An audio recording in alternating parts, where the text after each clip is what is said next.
celebrating our 10th season as your home for Major League Baseball.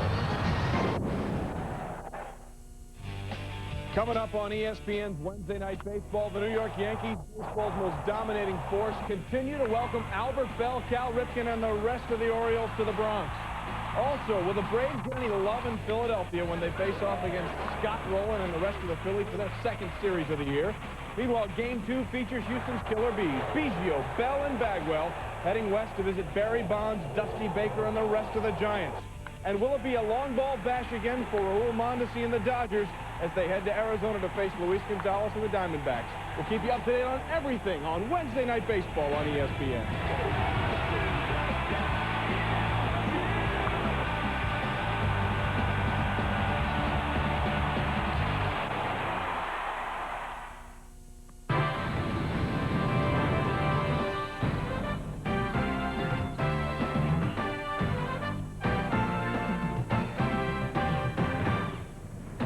Most of you heading to the Bronx in a few moments, where Scott Erickson and the Orioles will try and right the ship against the New York Yankees. There are easier assignments in baseball. Some of you will be at the Vet in Philadelphia, where Kevin Millward will try to best Paul Bird. Keep in mind, Bird won the first matchup earlier in the year. Hi, everybody. I'm Trey Wingo. Welcome to the Baseball Tonight studios. We'll keep you updated on everything going on. There was one final this afternoon. The Reds and the Cubs played at Wrigley, and the long ball was going out for a Cubs outfielder. But it wasn't Sammy Sosa.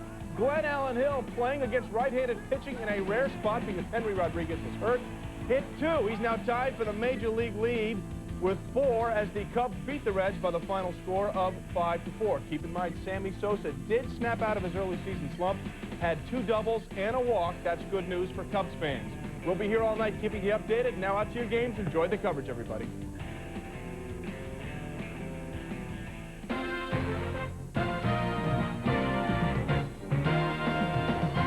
ESPN's Wednesday Night Baseball is brought to you by American Express. Wherever you are, whatever you're doing, American Express helps you do more. 98 World Champion New York Yankees. The Baltimore Orioles in town for Game 2 of this set. The Yankees won the opener 6-3 last night. Orioles-Yankees from the Bronx, New York. Hello, everybody. I'm Gary Thorne, along with Ray Knight, and welcome. For the Baltimore Orioles, lots of money spent, Ray, with the hope that they were going to be able to catch this Yankee team, maybe in the division, but at least get them in a wild card situation later. And one of the big checks went to Albert Bell. It certainly did. Albert Bell has been so consistent. He's a man that could carry this ball club if he gets hot offensively. Over the course of the season, last 3 years, he's hit 44 home runs average. There you see over the last 7 years, 30 home runs, 100 RBIs. So he's pretty constant. Add to that, Delano DeShields, Will Clark, and Charlie Johnson, and they added some pretty good ball players. New York Yankees didn't have to add anything. When you get best team in the world, why do anything with it except get Roger Clemens, which is what they did. Their starters are off to a great start. 1.51, the combined ERA for the starters of the Yankees as they come into this game, and none better than the guy we'll see tonight. Well, David Cohn has just been unbelievable his whole career. Has always been a stout front. Now he doesn't have to go to the front, but in his first game in inclement weather, changeup away, fastball up, another fastball up, then he comes back with his vintage slider down and away, another slider down and away, then just paints the corner on a fastball away. So you're going to see a man tonight that throws 6 or 7 different pitches at all kind of speeds and all kind of arm angles. Ray, there's been a lot of discussion here in New York already in this baseball season. This Yankee team last year, in many people's minds, was the best baseball team ever. Is this year's edition even better than last year? I don't know that it can be, Gary. A lot of things went right for this ball club last year. Certainly with the addition of Roger Clemens, it can help this ball club be as good. I just don't know how you can go through a full season without having people hurt and losing a number 1 or 2 starter. If they stay healthy, they can certainly equal last year's record, but everything seemed to go right for them. And I think they expect to win 100 ball games, but to win 114, I don't know. That would be something else. They have started out losing the first game of the year, never lost since. A 6-game win streak. Roger Clemens will be making the start against Baltimore tomorrow. Ray Miller's team not off to the start they wanted. His second year as manager, 2 wins and 5 losses, including the loss last night. Take a look at the Baltimore Orioles starting lineup as the Yankees take the field. Brady Anderson will be leading it off. Center field, Mike Bordick, the shortstop, second. Newly acquired Will Clark will be at first base for Clark. 300-plus average 4 of the last 5 years, and he can hit the long ball. Albert Bell will be in that cleanup hole in right field. Designated hitter supreme in today's game, Harold Baines, the DH. B.J. Surhoff in left field. Cal Ripken starting at third base. The story behind the plate for this game, Lenny Webster will be the starting catcher, and Delino DeShields getting back into action after missing most of the spring and the early start of this year. He'll start at second base. And 36-year-old David Cone on the mound. Last year posted a 20-7 record, tied for the league in wins. Has a, as we mentioned in the open, a fastball that he throws a couple different ways, sinks it, as well as rides it up into the zone. A slider that he throws flat and has a big slurve breaking ball. And also the split finger, about 5 or 6 pitches, again, all different kind of angles. Over his career, 168 and 93 with a 3.17 earned run average. So it's not that he just had a great year last year. Another point, though, Gary, he won 20 games in 1988 for the New York Mets. And last year, the longest period of time between winning 20 games, went 10 years from 1998 to 1988. And then he has amazing rubber arm, huh? He really does. And last year, over 200 innings for the first time in 4 years. The defense behind him, you see, only committed 1 error thus far this season. This ball club does so many things right. We know they can hit, we know they can pitch, but defensively, 1 error, unbelievable. Chuck Knobloch, the second baseman there. Young Billinger at third base in place of the injured Scott Brocious.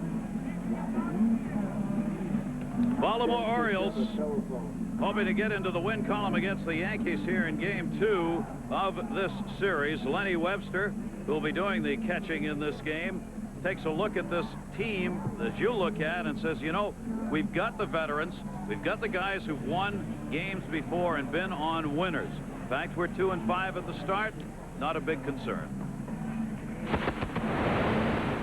We have a good group of veterans that are assembled here. They're very level, low-key kind of guys, and don't get too high or too low. So we're trying to stand an even keel, but like I said, I'm sure we'll get rolling here pretty soon. We'll win some ball games, and we won't get too high about winning them. And right now, we're not getting too low about losing them, but you definitely want to break this string and start winning some ball games. And he'll have a hand in it if they're going to do it tonight. They have lost their last 2. They're on a huge trip, an 11-day road trip, the longest trip that franchise has ever had in its history for the first month of the season. Cal Ripken there with his hat off. He'll be making the start at third base for the Baltimore Orioles. So we'll see. This is the team that everybody is measured against. The Baltimore Orioles measure themselves against the Yankees. A windy night, but a comfortable one here at Yankee Stadium. The wind is blowing left to right field, and it was really gusting this afternoon and still blowing pretty good here at the start of this ball game. There you see that flag out there in left center field near the monuments, and the flag's up even higher top of the stadium are gusting good time, and it'll swirl here. Look how the Yankee flag's going one way and the U.S. flag the other. Outfielders don't like looking at that. Freddie Anderson, 1 for 4 in the opener. David Cone delivers, and we're underway. Pitch is up high for a ball from Cone. 9 for 30. Home run and 2 RBIs for Anderson.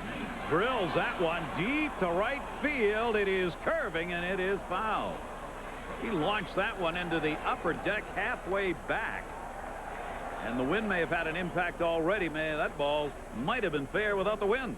It may have. That ball really started off about 20 feet fair. Brady thinks it's got a chance, and it just hooks real hard when it gets up there in that strong wind trough, and it looks like to me with the wind blowing that way, it's going to go to right field, from center field down to the right field line. Left-handers may get some help in this ball game on those big fly balls. David Cone missing with that one. 2 ball, 1 strike count. Brady is the all-time leadoff home run hitter with 12 in 96. And Cone just missed. David Cone will throw a lot of pitches in the course of a game. All kinds of angles. Throws the fastball, splitter, slider, curve. And that one is swung out and missed. He comes back to take it full. And what makes it so tough there, 3-1, fastball, 88 miles an hour, down the middle of the plate with a little bit of run away from you. He can throw a fastball when he's behind the count effectively and get a lot of hitters to swing through it. In fact, in my mind, I don't think anybody throws more fastballs that get swung through because the change of speed. And different arm angles. Foul back again. David Cone opened the season up with a victory, and a rain-soaked one it was. He came away with a 12-3 win. Gave up 1 run, 5 1/3 innings, striking out 6, walked 7 in the ball game, but nevertheless got the W against Oakland in his opener this year. They're going for a 2-0 mark early on, and he gives up the walk. So David Cone walks the leadoff batter. He walked only 59 all of last year in 207 innings. Well, he's always had great control and the ability to put the ball, as you mentioned, those arm angles, Gary, to spots. Not only has he been a great power pitcher, averaging almost a strikeout per inning throughout his career and over a strikeout per inning last year, he's a pitcher. And that's when you know you have that no-hit type stuff. Boy, he does every game. Mike Bordick, first in sacrifice bunts in the league last year with 15. With Bordick on at first base, being held, Martinez moved in at third, figuring the Orioles might try and generate a run here. Bordick's checking at third with Coach Sam Perlazzo. See if it might be on, even with a bag at third base.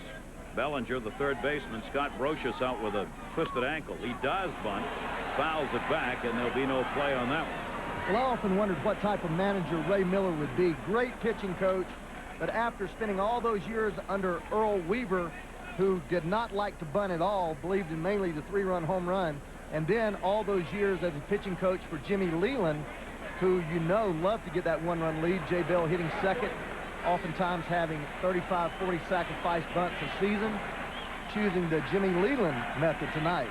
Trying to just get a lead here in this ball game off Cone. Throw over to first, Brady Anderson back. Anderson, not a typical leadoff batter. Gets a lot of fly balls, a lot of home runs, and doesn't have a great deal of speed as a base runner. But does get on base. He's at first. Pretty good lead over there. Bordick with an 0-2. And Cone, seeing that lead, makes the throw over. Well, early in his career, Brady could steal 40 bases. Last year, he stole 21 out of 28. But as you mentioned, very few people with that type of power. Doesn't walk a lot. Bordick swinging away, and he's gone. A slider 90 miles away on that one, but Bordick behind on the count, just not quite. 1 ball, 2 strike count, rather, on Bordick. Well, this just shows you how tough that slider is. He drops down. That ball right there is 18 inches off the end of the bat, maybe about 2 feet off the outside part of the plate. Great job there by Girardi. Again, that lead over there at first base shortened up. David Cone. Brady Anderson just testing him down. Has gone about as far as he can go over there in that lead. Bordick with a 1 ball, 2 strike count. Infield double play depth, outfield not deep. Anderson running. Check swing is a ball. It'll be a stolen base.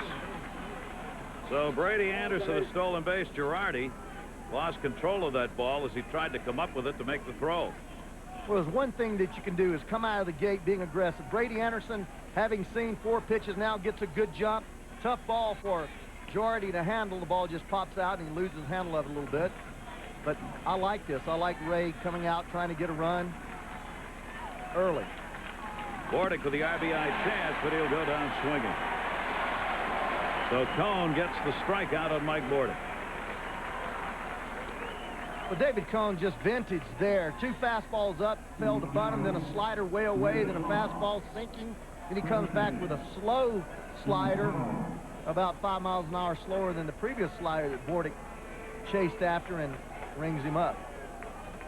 Will Clark will get the opportunity now with a runner in scoring position. Clark already has delivered 5 RBIs and a couple of home runs, and takes the pitch on the inside corner. Left-handers don't fare very well against Cone either. With that change-up away, 213 left-handers hit in 1997 and 230 last year. Anderson off second base. Clark takes the off-speed pitch up high. Clark's got a 7-game hit streak.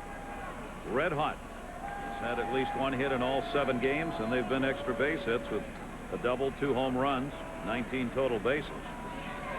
4 walks and 4 strikeouts. That's a good start for the former Texas Ranger.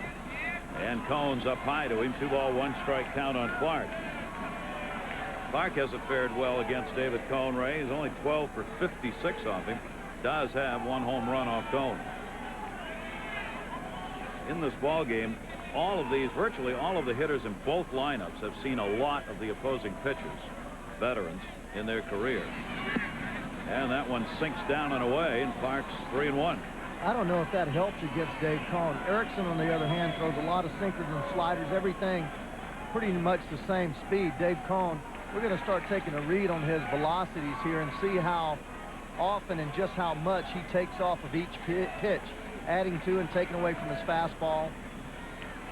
Anderson off second base. Will Clark. Off-speed strike on the outside corner. That's a little split finger there. 3-1. He's not afraid to throw it. Just a split finger dying away. And there's no way a hitter's going to swing at it. If he does, he's not going to do anything with it. Just a perfect pitch. And David Cohn's able to do that as often as anybody. There's big Albert Bell there waiting on deck. 3-2 count. Anderson at second. That one hit in the air, center field. Williams backing up. 408, warning track near the wall. And he bobbled it! Late start at second. Brady Anderson will make the turn and be held at third. Williams had room, had the ball on the glove. Brady Anderson was set to tag at second base and couldn't believe the ball was actually dropped by Bernie Williams. Actually turned out okay for the Orioles, but a bad base running situation there, Brady Anderson. With 1 out, you're always halfway, because if you tag up there and the ball's caught, there's 2 outs and it doesn't do you any good to get to third base. Here, he should be halfway and able to get to third, then be able to score when he drops the ball. Here, Brady Anderson, see, goes back to tag. No reason to do that, because at third base with 2 outs doesn't give you a whole lot of advantage. But he would have been able to score if he goes halfway on that ball. And they're going to charge an error. That's only the second Yankee error. The first one came last night. This Gold Glover out there in center field doesn't miss many, but he didn't get himself positioned. He thought he was closer to the wall than he actually was. And he was drifting on that ball. It's 408 feet out there to center field. That ball was hit really high up into that wind. Bell with a big cut on Cohn. Little tardy. There you see the deep reaches of center field out there. This is a huge ballpark. 399 in left center field. The biggest park in left center field of any park in all of baseball. 408, ample room in center field, and 385 fairly deep in right center. Sliders taken down and away off Cohn. 1-ball, 1-strike count on Bell. Well, Albert Bell certainly started out like a house of fire. He's hit safely in 6 of 7. 9 for his first 18 in 5 games. 1 for his last 9 for Albert Bell as an Oriole. Slider misses away. 1-ball, 1-strike count on Bell. 2-base error charge. Last year, Bernie Williams out there committed only 2 errors all season long. Well, he won his second consecutive Gold Glove. As you see the grip on the split finger there. And Bell towards short. Anderson coming home. Jeter will go to first and get the out. So Bell will be credited for the RBI. That is the 6th run batted in for Bell. Will Clark has to stay at second base with 2 down, but the Orioles go on top here, 1-0. Look at his grip here. He always starts his grip with a split finger. There you see the split finger grip right there. Presses it in. He has to get the grip before he goes in the glove, because when he goes in the glove and you press it down, they'll read it. He changes it in his glove to a slider and throws a little slider, ground ball, shortstop. Errol Baines fouls it back.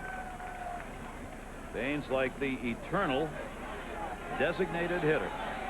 Errol Baines just keeps signing 1-year contracts, a new one for about $1.8 million with the Orioles for this year. Designated hitter is what he does. 1,417 games as a DH. 11 games shy of tying Hal McRae's all-time leader mark in the DH position. Taken inside by Baines. 1-ball, 1-strike count. Well, this is going to be a really tough call for all those people out there that vote for Hall of Famers. Baines has 2,649 career hits, 348 home runs, most all of those as a DH. haven't had to deal with that really when it comes to Hall of Fame voting. You really yet, haven't. because you're just getting to guys like Baines who have had careers as designated hitters. And it won't be easy because obviously it is a one-dimensional game, the hitting aspect. Third consecutive 300 campaign as a DH last year for Harold Baines, now 40 years old. 1-2 delivery to him and a chopper to first. Foul ball. Oh, Baines will come back. David Cone has already thrown 25 pitches here in the first inning against the Orioles. Now, he'll throw a lot of pitches, as we mentioned earlier, because Cone will take the count deep off him. But even for David Cone, this is an extensive first inning. Yeah, and this early in the season, you do not want to go past 110 or 115 pitches. David Cone has had that circulation problem in his fingers in cold weather. Fairly nippy here tonight. Yeah, with the wind blowing the way it is, and we should point that out on that ball dropped in center field. That wind may have been a factor in that, too. Oh, I definitely think it was. It kept blowing the ball. And because he was running along with the ball, and you just don't see Bernie Williams do that. 2-2 delivery. Hit in the air to right field. Wind's blowing there, but O'Neill's got room. And he'll haul it in. So it will be an unearned run for the Baltimore Orioles. Scott Erickson will take the mound with a 1-0 lead. The Orioles, the unearned run, take the 1-0 lead as we go to the bottom half of the first inning. Don Zimmer, of course, doing the managing while Joe Torre recovers. His health problems are going along fine. Don Zimmer's are too. He's got a bad knee, but he's still managing. For the Yankees, Chuck Knobloch will lead it off. He'll be at second base. Jeter's the shortstop. Paul O'Neill in right. Bernie Williams in center. Tino Martinez at first base. Chili Davis, the designated hitter, the first American League Player of the Week, as he put up huge numbers, batting .500 with 3 home runs in that week. Spencer gets the start in left field. Bellinger makes the start at third base, and Joe Girardi is doing the catching. And on the mound for the Baltimore Orioles, Scott Erickson, 31 years old, 115 and 96 lifetime, 16 and 13 last year with a 4.01 earned run average. You see there what he did opening outing. He lost, not too bad, not too many base on balls, 9 hits and 7 innings pitched. Gives up a lot of hits, sinker ball, slider, occasional split finger. Excellent sinker, ball runs in. You'll see a lot of ground balls to the left side tonight. Yankees come in 6-1 on the year. Baltimore 2-5 here as we go into week number 2 of the '99 season. Chuck Knobloch will be leading it off. Jeter and O'Neill will follow. Slow start for Knobloch at the plate. Has picked up an RBI, however, for the Yankees. Yankees starting out first week batting .271, but the real deal, the opponent sitting .178 off Yankee pitching. And that one is taken for a ball. Knobloch in the leadoff spot already has been hit by a couple of pitches. He'll stand right over that plate. Year after year gets clonked a lot. That one all the way to the backstop, and a 2-0 count on Knobloch.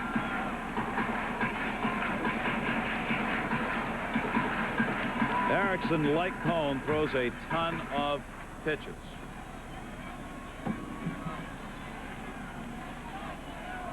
So for both of them, not unusual to go deep into the count. Foul back, and on a fastball, it's 2-1. Erickson with 251 innings last year, the most thrown, and gave up the most hits, 284. So he works with people on base all the time. Knobloch with a 2-1 coming. That'll even it up. 2 foul balls, 2-2. And Knobloch has always been a very patient hitter. If you look back to '95, he scored 107 runs, '96, 140. 97, 117. Then last year, when a lot of people said he had an off year, still scored 117 runs while hitting a career high 17 home runs. And he'll foul that one off the other way. 3 foul balls after Erickson had got behind on the count, 2-0. Gary, you mentioned Erickson's leading the league in innings pitched and hits given up. He also led the league in pitches, 3,902 pitches. And you mentioned hits, complete games, led the league in that with 11. That's a real workhorse. He creates a lot of his own. Down the right field line, hit into the porch. Goodbye, home run. Leadoff homer, Chuck Knobloch.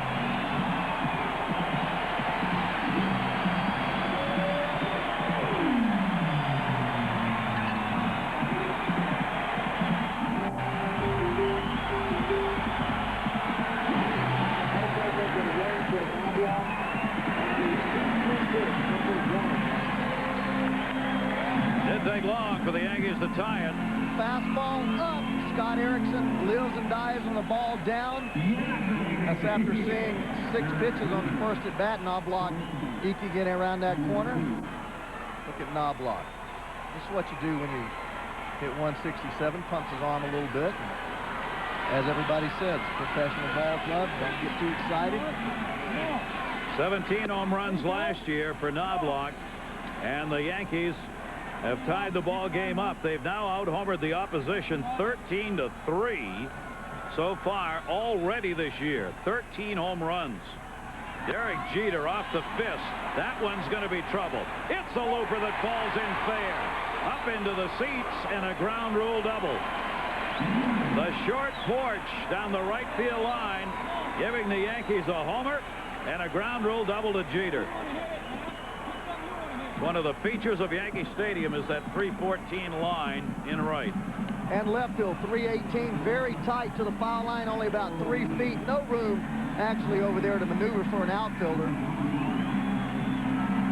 Derek Jeter fast becoming not one of the best shortstops in the league, but if he improves on his power as he's already begun this year, only question about him was how much power he had when you compare him to A-Rod. Worked off a little bit, bulked up a little bit, and that strength right there shows you fighting the ball off for a double. So the Yankees treating Erickson rudely here in the start. They've tied it up. Jeter's on at second base with a double. He's got 3 doubles, 3 triples, and 3 home runs.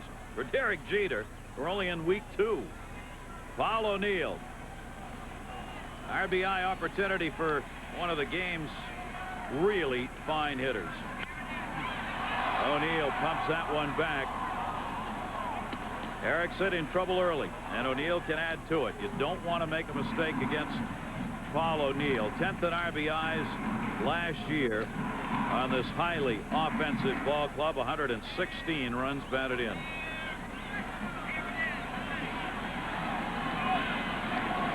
Jeter off second base.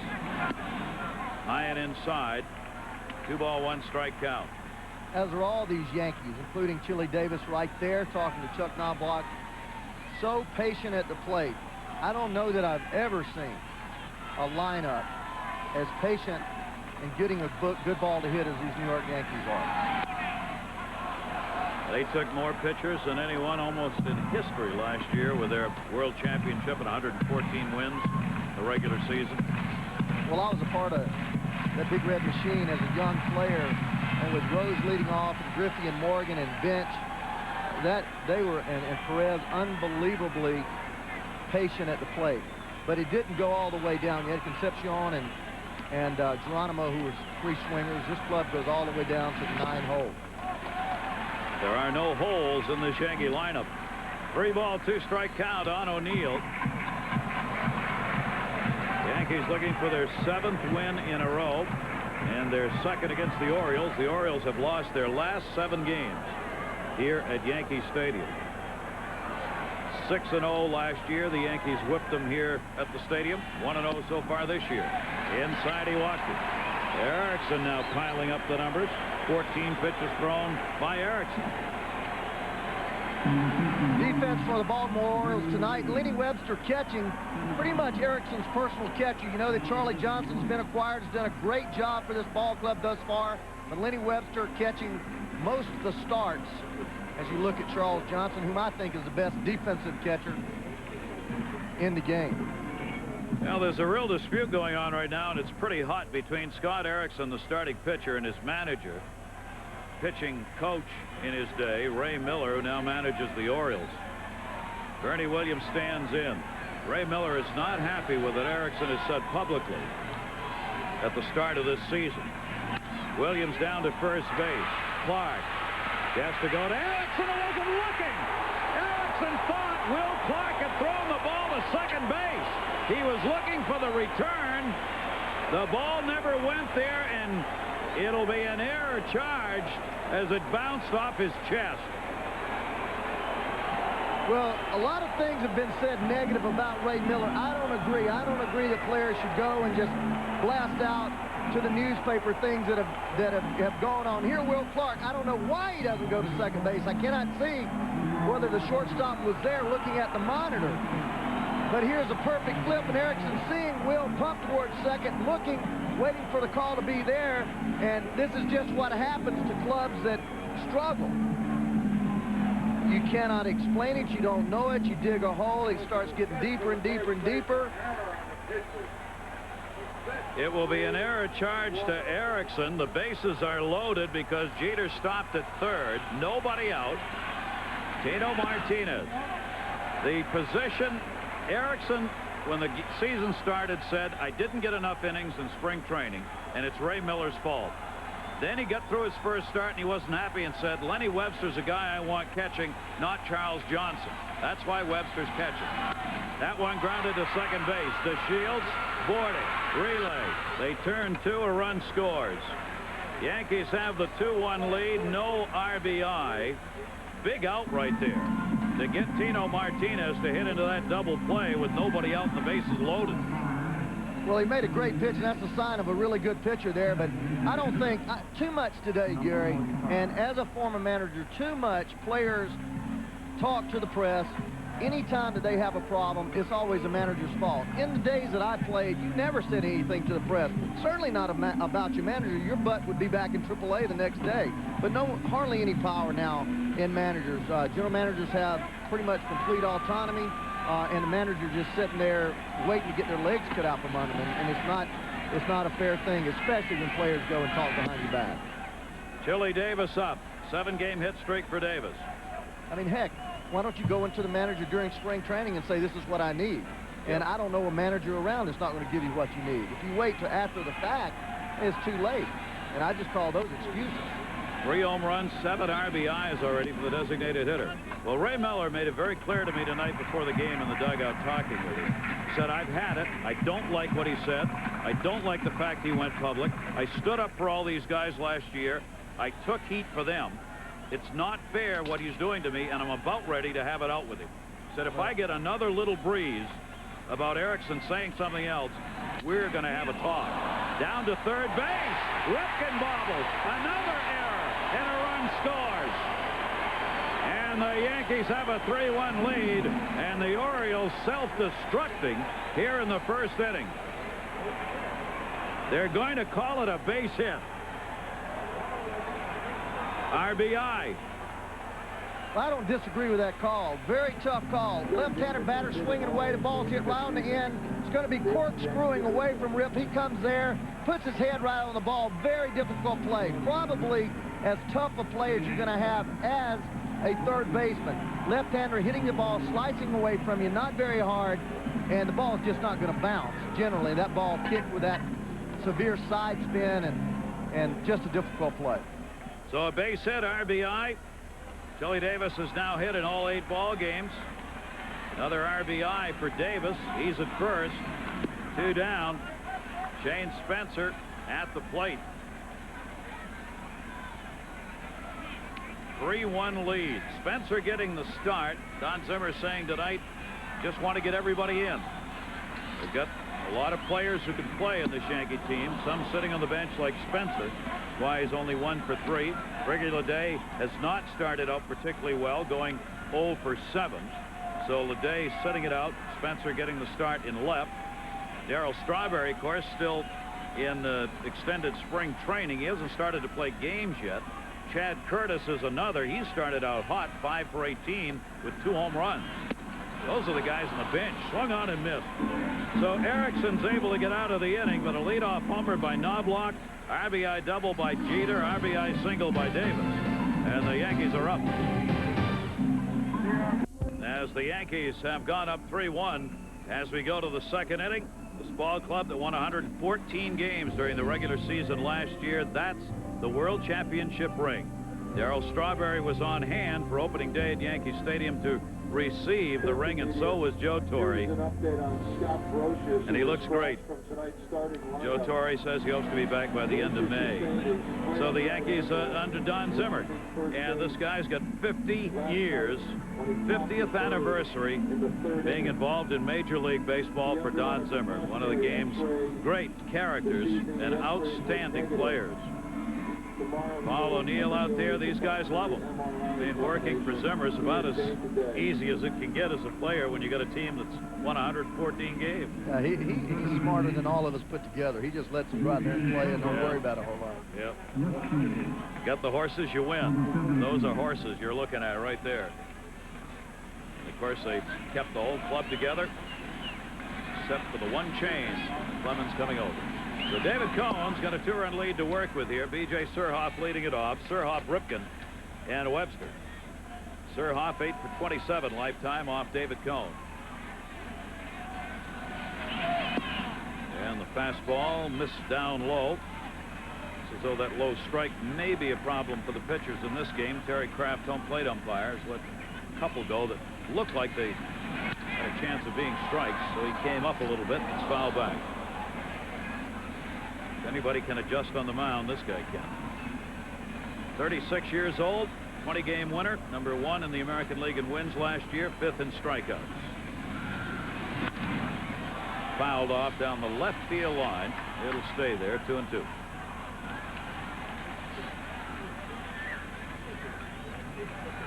Thus far, the Yankees starting the season out making it look too easy.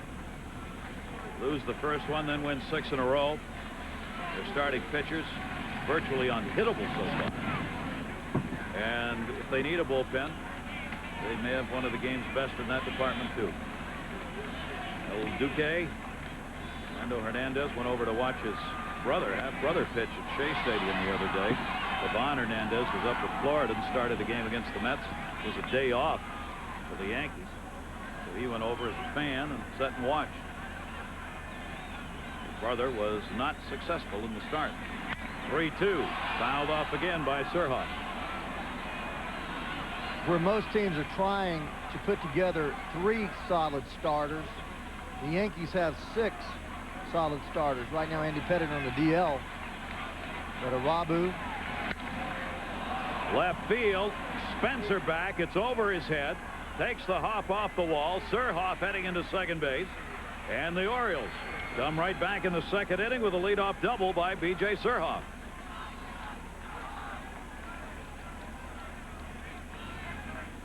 Fastball up and out. That ball's almost outside, but Surhoff respecting the changeup. As I mentioned before, Thorne throwing a lot of changeups to left-handed hitters. Surhoff cheating toward left field to protect that pitch, gets the fastball up and drives it just short of the wall. First extra base hit of the year for B.J. Surhoff. He's on at second base. That's the Orioles' first hit, even though they've got a run. They got a run on no hits, an error, and a walk in the first inning. And the strike taken by Cal Ripken. No, for Cal, it has been tough with his dad passing away, of course. Now trying to get himself back focus-wise into the ball game. First time he'd had to sit out because of an injury. Couple of games already here at the start of this year. And at the age of 38 for Cal, this has been one of the toughest years to get it going in his career. Fouls that one back. 2-strike count. Well, he told me before the game, we talked for about 15 minutes, and I played with him in '87. We became close friends. He just told me he was still in a fog. And he's working his way out of it. It's tough. But, you know, he was with his dad almost every day. And there's his father's number 7 patch on the sleeve that all these Orioles are wearing out of respect. But Cal Ripken Sr. did as much as Earl Weaver to make this ball club the ball club that they were and were respected for in the 70s and 80s, even in the 60s. He taught the Oriole way, fundamentally sound baseball. I had the opportunity to play for him in '87 as a manager. And there was nobody in the game that I respected more. He let you go out and play. He didn't say a whole lot. Very tough on umpires. I mean, that he got from Earl Weaver. But work ethic, he would throw batting practice all day long. But what I was going to say, it's tough enough to lose a parent. I lost my mom in '94, but I left home at 17 and was away from her for the next 25 years. Cal was with his dad almost every day. And that closeness was evident, but it never hindered the baseball part of it. For either of them. For either of them. And then Billy came along, was a part of that club in '87. Ripken here with a 2-strike count. Runner at second base, Surhoff reached for that one and popped it up third base. Bellinger will put it away. And there's one down. Surhoff at second. And elsewhere, let's check in with Trey Wingo. Trey. Gary, Mitsubishi takes us to the vet. The last time Paul Byrd faced the Braves, he beat him. He's not going to do that on this night. Chipper Jones, a big reason why. First an RBI double, and then that charge, his second homer of the year. It's 6-0 Braves, Gary. Yow. Atlanta Braves jumping out big time. They've had some problems here at the start of the season. Their starters haven't exactly torn it up. Nevertheless, they are 5-3, won their last 2. Surhoff remains at second base with one down, and this is Webster, the catcher. Orioles 0 for 5 with runners in scoring position. They had this big problem in that regard last night where they couldn't get a big hit against the Yankees. Foul back. That's indicative again of the toughness of the Yankee pitchers. You've got this veteran staff, guys like Thorne. They get people in scoring position against them. They're even tougher to hit. Well, there's Ramiro Mendoza, who is really the 4th starter on this ball club, or has been really the swing man, the 6th starter, with Arabu being the 5th starter and Pettit the 4th starter, Orlando El Duque the 3rd starter, and Dave Cone number 2, and Roger Clemens number 1. As I was going to say earlier, there's so many clubs out there scuffling to get 2 starters. And there are a lot of clubs that do not have a number 1 or number 2 starter. Milwaukee comes to mind. The Cardinals come to mind. This club has actually 5 starters that are better than number 3 starters. Breaking ball taken away on the slider. A 3-ball, 1-strike count on Letty Webster. He's had only 8 at-bats, couple of hits, both singles so far on the season. David Cone working. Surhoff at second and get a huge lead. Nobody's holding Surhoff remotely close. And he walked it. So David Cone surrenders his second walk of the game. Cone's not happy with himself. This is one of those nights when Zimmer and Cone both know, at least for the moment, he's pitching without his best stuff. Yeah, and he's one of those guys that can do that. When you are the type of pitcher that he is, you come out there, sometimes your stuff is electric. What I mean by that is it's so tough nobody really gets a fat part of the bat on the ball. Then there's nights he comes out there when it's a little cool, as is tonight. He throws a lot of pitches. That was his 46th pitch right there. We're only in the top of the second. 46 pitches. That 26 of those strikes, 20 balls. What that's going to do is cut down how many innings he can throw. He's only looking at Mel Stottlemyre there, the pitching coach, at about 110 pitches. His limit tonight, so he's going to have to hit an inning where he gets pitched shallow. Delino DeShields at the plate takes it away. 1 ball, 1 strike on DeShields, looking for his first hit as a Baltimore Oriole. DeShields has gone 0 for 7. He had physical problems on the DL with a fractured left thumb that kept him out of the start of this season. So he's trying to work his way back into playing shape now, and the 0 for 7's the beginning. He's behind on this count, 1-2. He's gone away with him with two sinkers. Let's see if he comes in hard with a sinker to try to get him hit a little ground ball to second. Backdoor slider. Just missed. 2 ball, 2 strike count. Little slider, backdoor slider. That's where you start the ball in the opposite batter's box and try to nip the outside corner of the plate. And DeShields won't have to worry about that one. Way outside, 3 ball, 2 strike count. DeShields, a .342 hitter lifetime off Cone, has Surhoff on at second base, who had a double, and Webster's drawn a walk on at first. David Cone with a 3-1 lead. Orioles threatening, and he's walked another. So he has walked 3 in this game. Bear in mind, in the opener, he walked 7 in his win against Oakland in 5 1/3 innings. And Mel Stottlemyre is on his way to the mound. With his clear, he's not comfortable. He's not comfortable with his fastball. That's what I'm seeing. A lot of off-speed pitches. 1 and 2 there to the Shields. Went to a changeup, then another off backdoor slider, then finally has to throw the fastball. 3-2. Here's a fastball. He winds up. Look how he flies open a little bit here. Left side flies open, result leaving the ball up and away. There's always the question, Ray, about his right shoulder, his throwing shoulder.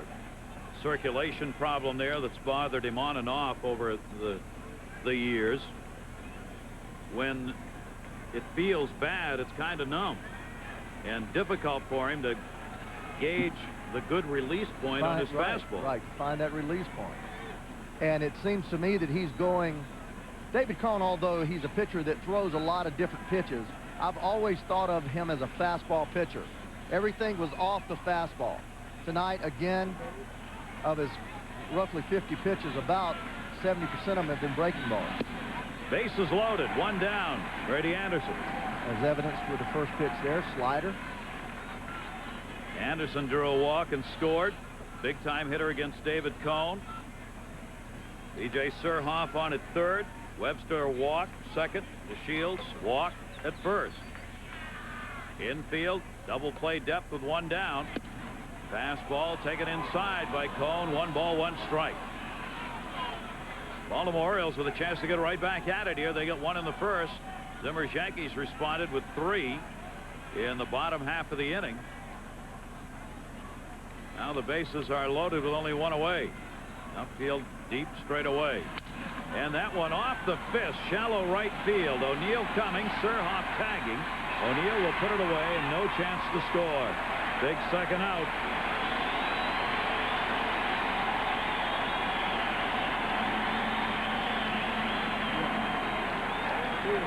Look at how David Cone, even though bases are loaded, works Brady Anderson. Breaking ball for a strike, then comes back, tries to spot inside for a fastball, then comes right back in there and saws him off. And that's when somebody implants something in your mind, the backdoor breaking ball, and you can't get off of it, throws a fastball inside that you think's his best fastball. In your mind, you don't think you're going to have any problem to get it, get the bat barrel there, and then he just tunes it up a couple miles an hour and gets it in on you. Now Mike Bordick, number 2 hitter, strikeout victim, first time up. The Orioles are now 2 for 16 in this series. 2 games with runners in scoring position. They cannot find the big hit. Didn't last night, haven't so far here. Bordick, who bit on a slider in his first at-bat on the strikeout, stays away from that one. 1 ball, 1 strike. Erickson hoping here the Orioles can generate some runs. He's just trying to stay warm over there, keeping the blood flowing. 1-1 delivery. Bordick chases high heat.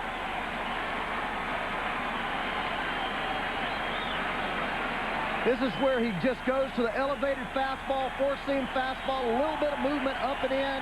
If he hits that ball, he'll have to hit it foul. The only way to hit that ball up and in solid is get the bat head way out front.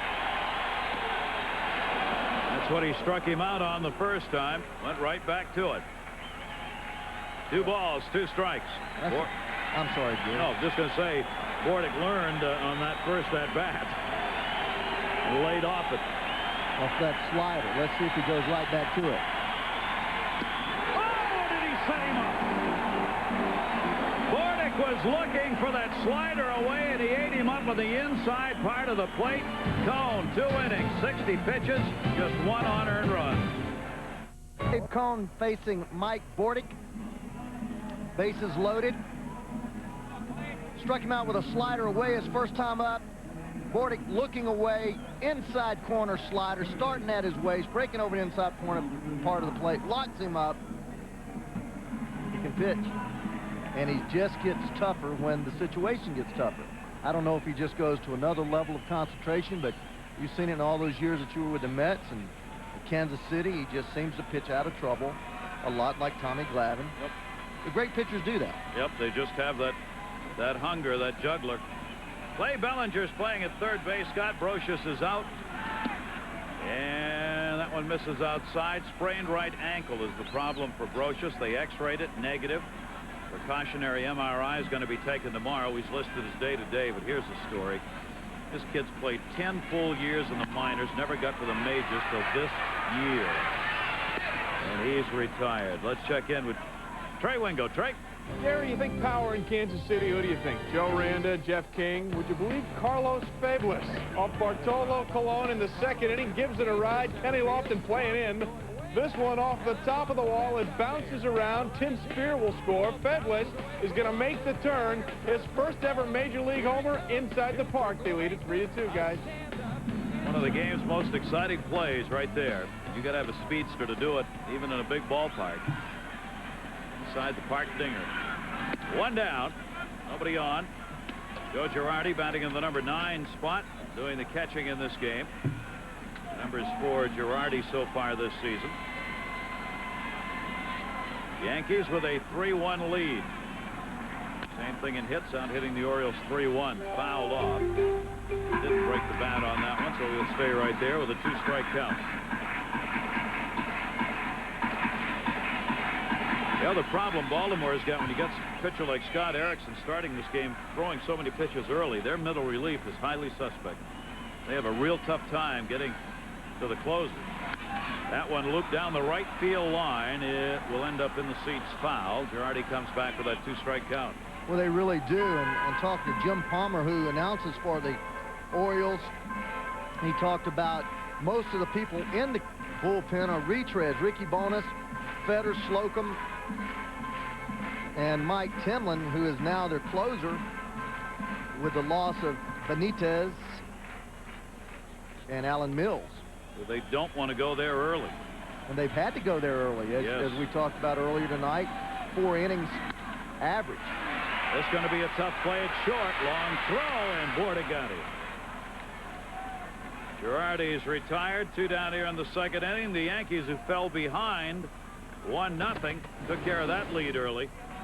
Yeah, he certainly did. Knobloch, fastball up and away. Not vintage.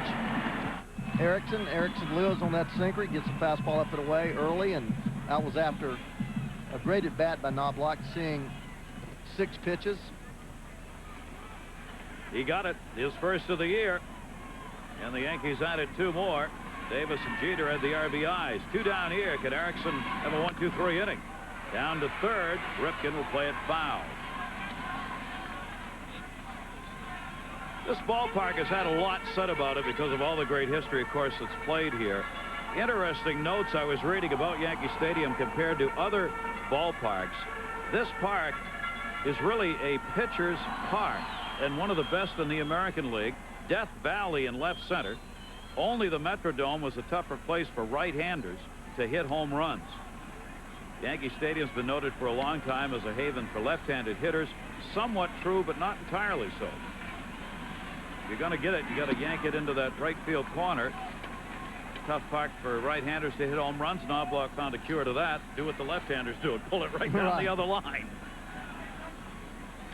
With the wind blowing out tonight, that's probably where you want to go with it again if you're going to get it up in the air. Erickson with a 1-1 delivery. With breaking ball down and away, 1-2. Left-handers hit 309 off Erickson last year. Right-handers 245. Giving up 1 home run. Knobloch, he gave up 23 last year. Knobloch 1-2-2 away. Erickson couldn't get that one. Knobloch's 2 for 2. Hit number 4 for the Yankees.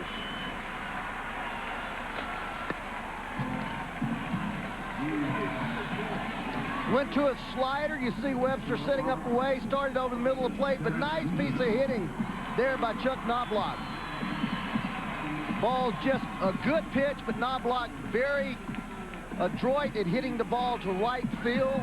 Stays down on the ball and drives it right up the middle. Tell you, when you got a guy like Chuck Knobloch or Jeter hitting, you better bust them in with 2 strikes.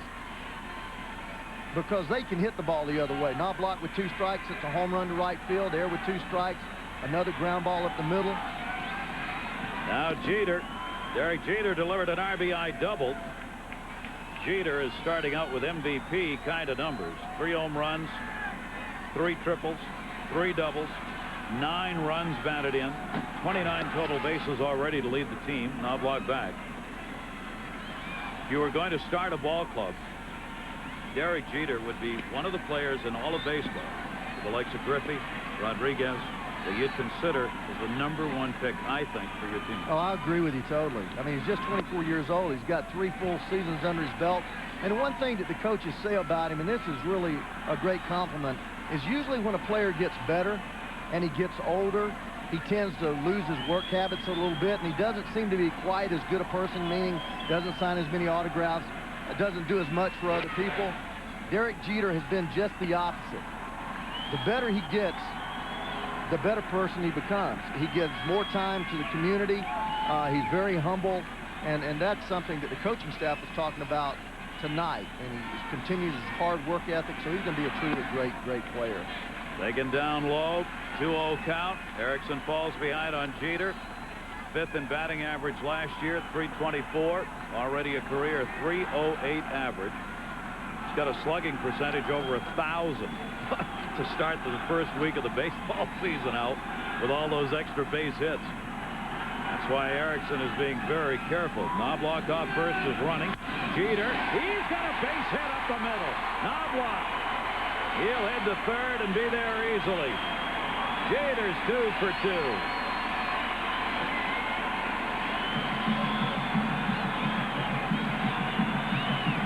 The Shields was coming over to cover second. Almost had a chance on that ball.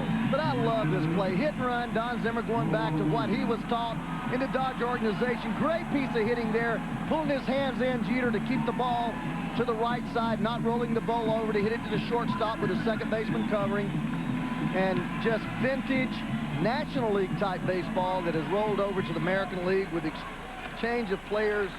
There's really no difference in the 2 leagues in my mind anymore, except for that DH. That DH. First and third, 2 down. Fouled off by Paul O'Neill, who drew a walk and scored in the first inning. O'Neill, one of the game's outstanding clutch hitters. He had the 9th best average with runners in scoring position last year in the league, as he hit .335 in those situations. He needs 3 RBIs to reach the 1,000 mark. That one is taken down low. If he could drill one into the seats, he could be that 1,000th run batted in. I just have such respect for this guy as a player. Quiet, consummate professional. Epitomizes the way the Yankees played last year. As a leader by example, day in, day out, season after season. 1-1. Inside outs, that one. 1 and 2. Well, he's a guy that's never satisfied, and that is one thing that you, knowing Joe Torre the way that I do, and Don Zimmer the way that I do, and Mel Stottlemyre, the coaches, Willie Randolph, you see him fight off that ball inside, Chris Chambliss. In my mind, this is the best coaching staff in baseball. You have everybody that reflects everyone else, all hardworking, all almost perfectionists, all people that they're quiet but yet communicative. Not loud type people. Zim being the only gregarious one of the bunch. Gregarious run of the bunch. He is that. And then the club reflects that personality. O'Neill, Martinez, just quiet, confident. Erickson, the 2-2 runner, going at first, swung on and missed. He got the K. So Erickson with a couple of strikeouts, no runs, 2 hits, 2 left on. Will Clark, Bell, and Baines coming up when we come back. Stadium, Gary Thorne, Ray Knight, and our crew, ESPN's Wednesday Night Baseball. Houston and the Giants, second half of our doubleheader tonight. Here the Yankees have the 3-1 lead. Will Clark leads it off. Clark reached on an error his first time up, and the ball that Bernie Williams struggled with in center field. Big time numbers to start the season. David Cone has walked 3, struck out 2, and thrown a ton of pitches. got some of the most unbelievable numbers since coming over to the New York Yankees as a pitcher. 29-7 at Yankee Stadium. And overall, since joining the Yankees, 85 game starts. He is 49-17, including that 29-7 here. That's unbelievable. He's supposed to be coming over here to finish up a career. Started one all over again. Ignited it, didn't he? 2-ball, 2-strike count.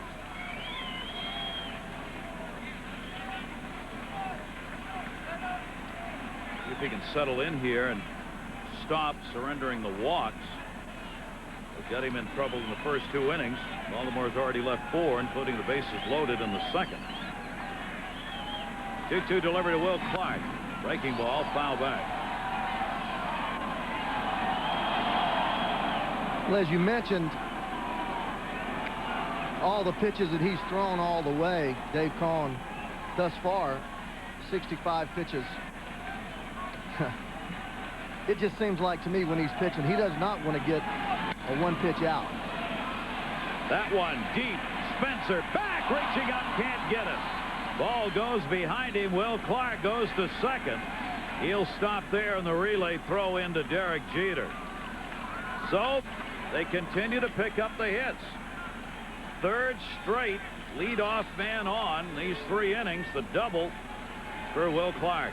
Well, when you see 5 or 6 pitches in at bat, you're going to get hits. The fastball down and away, a pretty good pitch, but again, David Cohn showing most of the pitches away to left-handed hitters, and much like B.J. Surhoff, Will Clark, who's been known to go that way with some authority, drives the ball off the wall. But David's yet to really bore that fastball in, and let's watch and see if a little later in the game if he starts going in after establishing the ball away. Bell fouls the pitch off. Oh, here's a chance for their big man to pick up the RBI. He got 1 on a ground ball out in the first inning. Albert Bell now with 6 runs batted in on the year. And Bell, with runners in scoring position early on, is 3 for 9. 1 home run in those situations. Tony takes a little too long, and Bell will back out.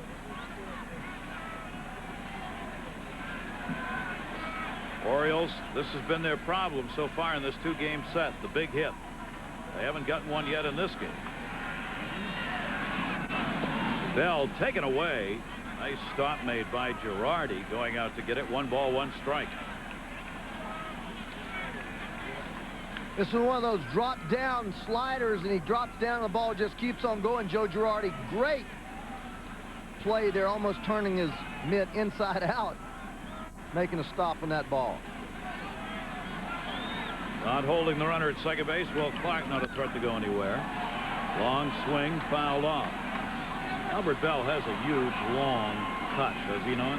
He does, but he has the ability somehow to get the bat on the ball. It is a long swing.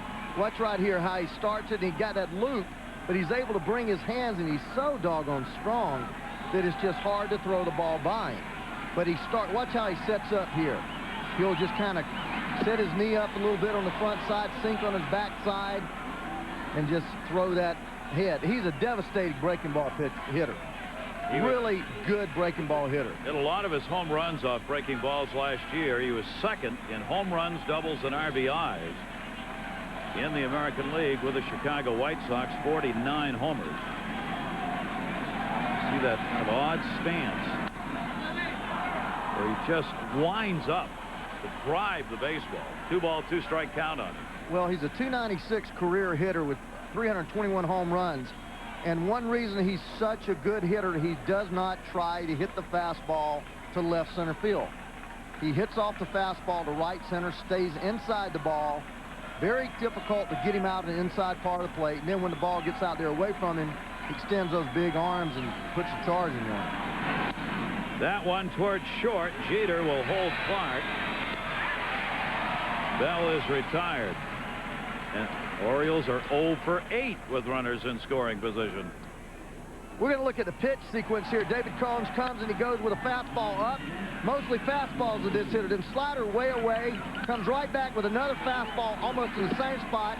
then a slider, then comes back with another fastball, then comes back with a changeup. That whole sequence was to get him on the fastball, try to see where his bat barrel is, work off the bat barrel, and then threw a changeup and got him out in front. Towards first, big-time stop, Tino Martinez. Errol Baines, designated hitter, retired. Yes, the Yankees do that well, too. They were the last team this year to commit an error. Clark goes over to third, and no error there on Martinez at first base. Tino doesn't get enough credit for his defense. He talks so much about O'Neill and Wright and shortstop Jeter, but he just makes all the plays. He's not flashy, just makes all the plays, catches everything, comes over there. Well, David Cohn, 2 down, chance to get out of the inning with Will Clark over at third base. 2 down. B.J. Surhoff had a double his first time up. He has 1 RBI on the year. Pitch is taken inside for a ball. Surhoff now 9 for 28 off David Cohn in his career. Back on the infield with 2 down. Get a little off that pitch at the outside corner with it. 1 ball, 1 strike. Surhoff didn't think so. Well, let's start watching the velocity here in our jugs gun. I have not seen 2 consecutive velocities the same yet tonight. Seen it from 75 to 90. And that's going to fall in for a base hit. So that will break the over. With runners in scoring position, the Orioles get a big 2-out hit from Surhoff and cut the Yankee lead to 1, 3-2. Well, that was an 83-mile-an-hour, I guess, fastball. He's been averaging about 88 on his fastball, but looks like he took a little bit off of his fastball and got it up. And that's just a BP pitch there. When you only throw it 83 miles an hour up around somebody's chest, the ball's going to come back at you pretty hard. And David Cohn now will face Ripken. DJ Surhoff, the RBI. That's his 2nd of the year. He's at first base. Ripken popped out his first time up.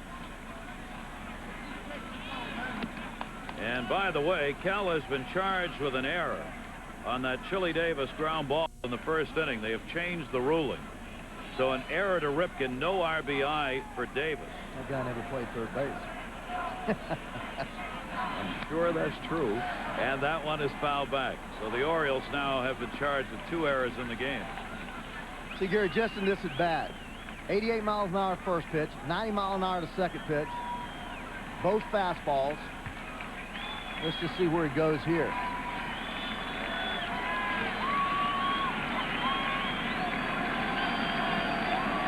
Must be starting to get a little more comfortable with his rhythm out there because he's gone to predominantly fastball.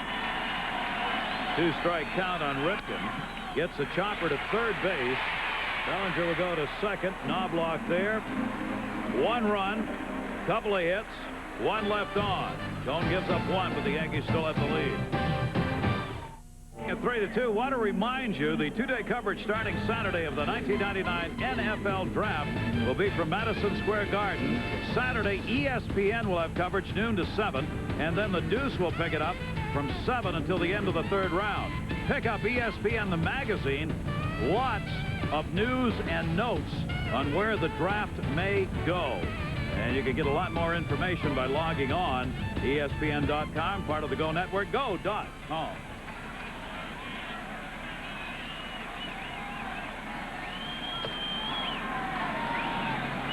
Bernie Williams.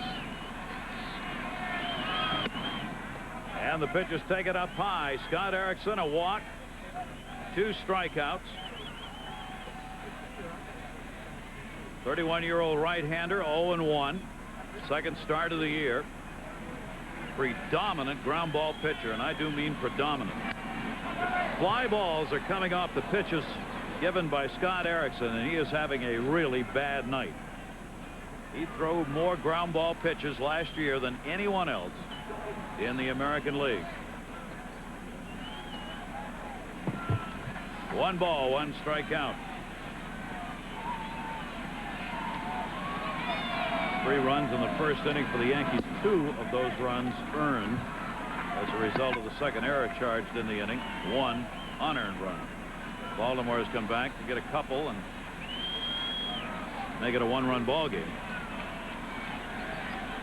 2-ball, 1-strike count on Williams.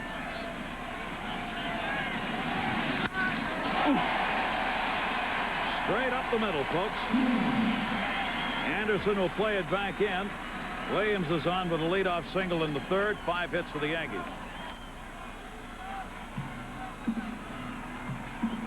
Well, you mentioned the ball being down. Look at this pitch here. Right, belt high, bullet, duck. That's the kind of ball that's going to hurt somebody one of these days. But again, you mentioned that sinker, predominant ground ball pitcher, has to get the ball starting just above knee high, sinking down about the shins. Anything above that flattens out. Bernie Williams with the lead at first. Erickson does not like to take care of base runners. 28 stolen bases against him last year was the second high in the league. You can get a good lead, and you can run on him. He doesn't hold you close, and he's relatively slow to the plate.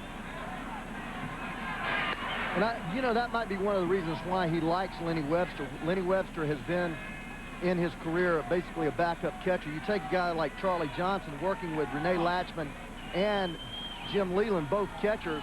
They like to call step-offs, pitch-outs, slide steps, and Lenny Webster doesn't do that, so Erickson can go about doing what he wants to do. 1-0 delivery way up high, and the count goes to 2 balls and no strikes. What that all comes down to, Ray, is it puts a bigger onus on the catcher. The catcher's got no chance with Scott Erickson. He puts runners on and he tries to throw a ground ball double play. He is not worried about, as you mentioned, people running on him. He believes he has good enough stuff. There's a lot of pitchers. I know when Mark Portugal came over to the Reds ball club and we were going through what we call directives, which are stepping off and slide stepping, holding the ball. He didn't want to do any of those things because he just wanted to concentrate on the hitter. Erickson is the same. 2-0. Williams not going here. Pitch in for a strike. Tino Martinez, 2-ball, 1-strike count. Martinez looking down to third base. See whether or not they might be running here. Bernie Williams, 15 stolen bases last year. Martinez hit into a double play his first time up. Erickson. The foul ball back. 2 balls, 2 strikes. But in defense of managers and, you know, former catchers, they know how important it is in situations to hold runners close. And it's not that a manager is going to demand of Erickson or Mark Portugal or anybody else time after time after time to slide step or hold somebody close. But they need to be able to do that in critical situations. 2-ball, 2-strike count. Williams not running, and the count is full, 3-2. Well, he'll be going here. Nobody out. Yankees lead at 3-2. Tino Martinez, good contact hitter. Orioles looking for the double play if they can get that ground ball. Bernie Williams goes. Martinez, strike 3 call, throw down, got him. Strike him out, throw him out, double play. Lenny Webster with a toss down. And just like that, 2 down.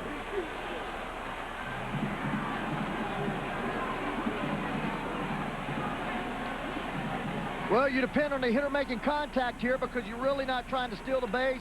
And this is just I don't know about that. We always get to see it on the replay, but Bernie Williams didn't believe it. A great throw by Lenny Webster right there, but it looked like to me as he tagged him right behind the knee. Great throw.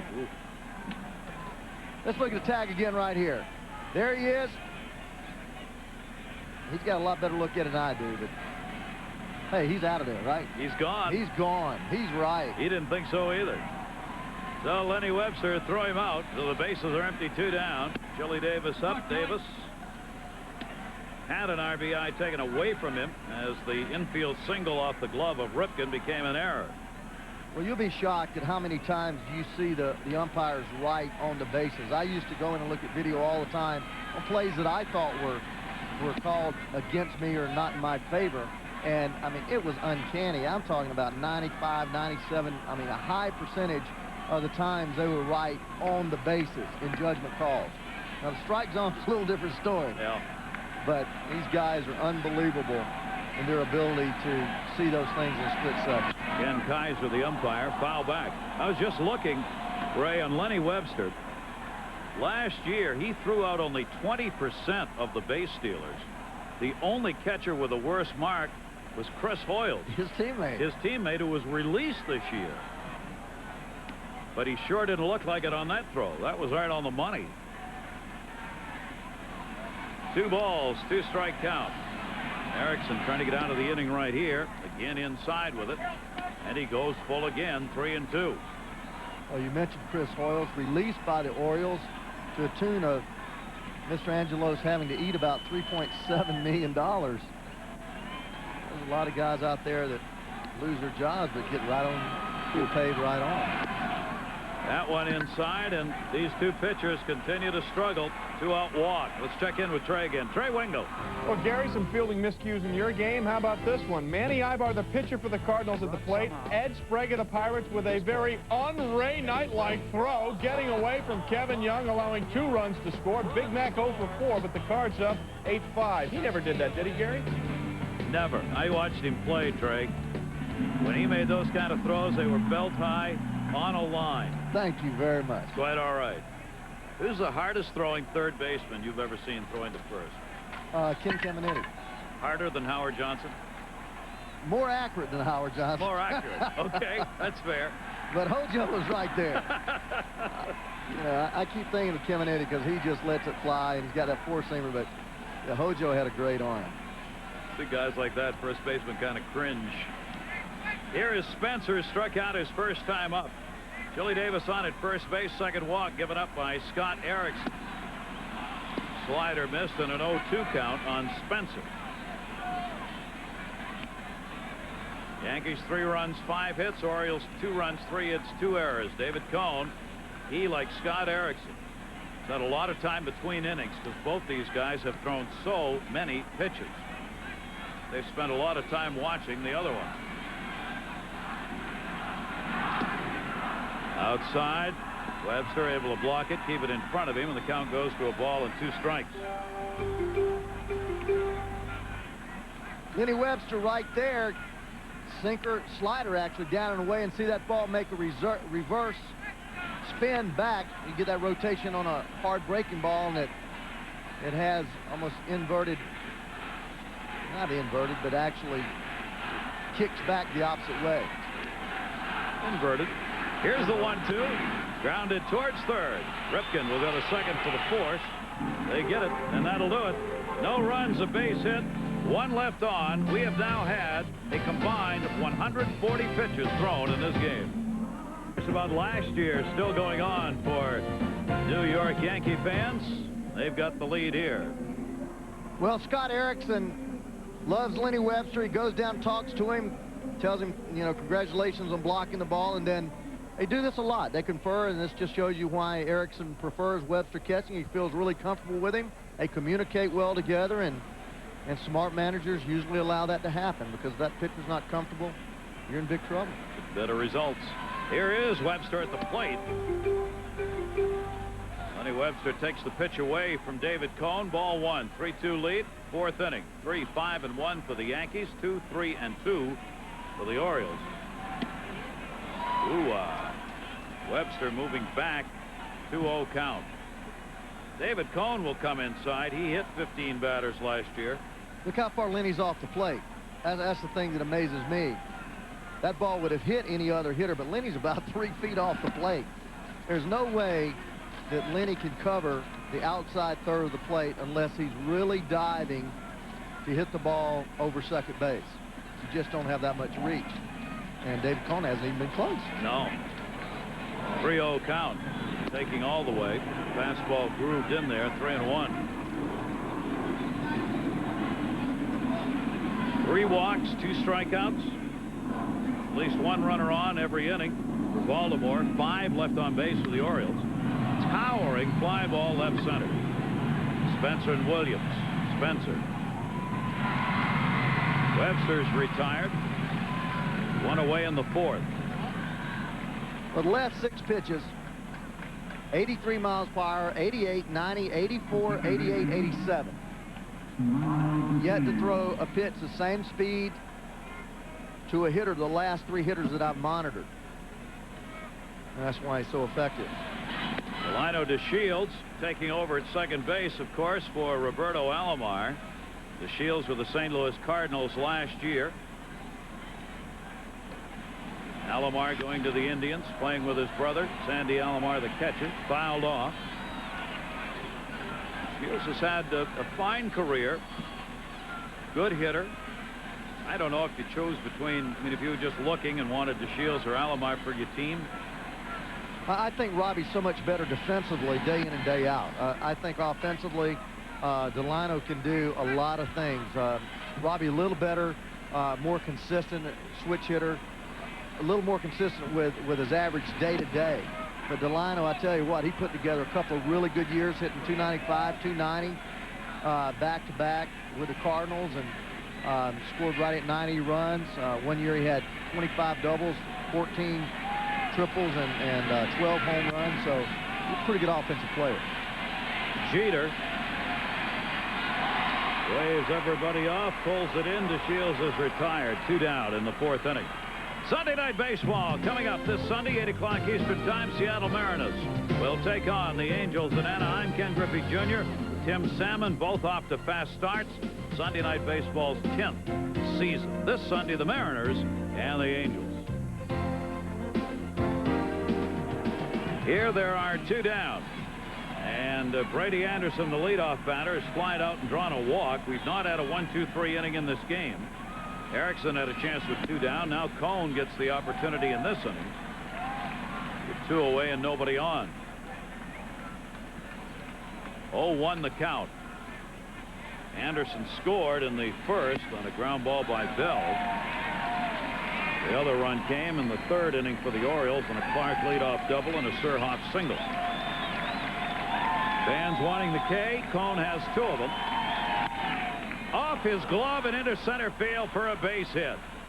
David Cone came back to try and play that, falling the other way in his follow-through. So Anderson's on with 2 down, and we'll check in with Trey Wingo. Trey.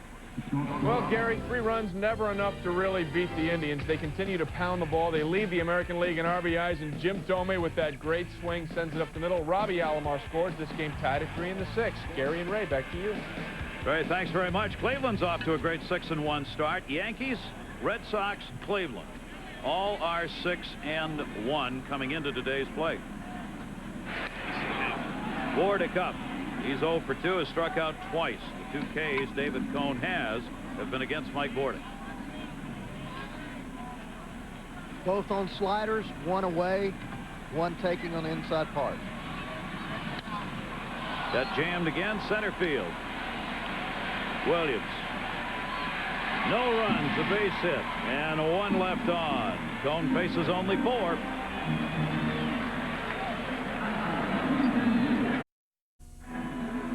New York Yankees, who last year won 62 games at home and lost 19. 4-0 at home so far, and they got a lead here 3-2. Yankee fans have had a lot to cheer about here over a lot of years, and Don Zimmer is one of them.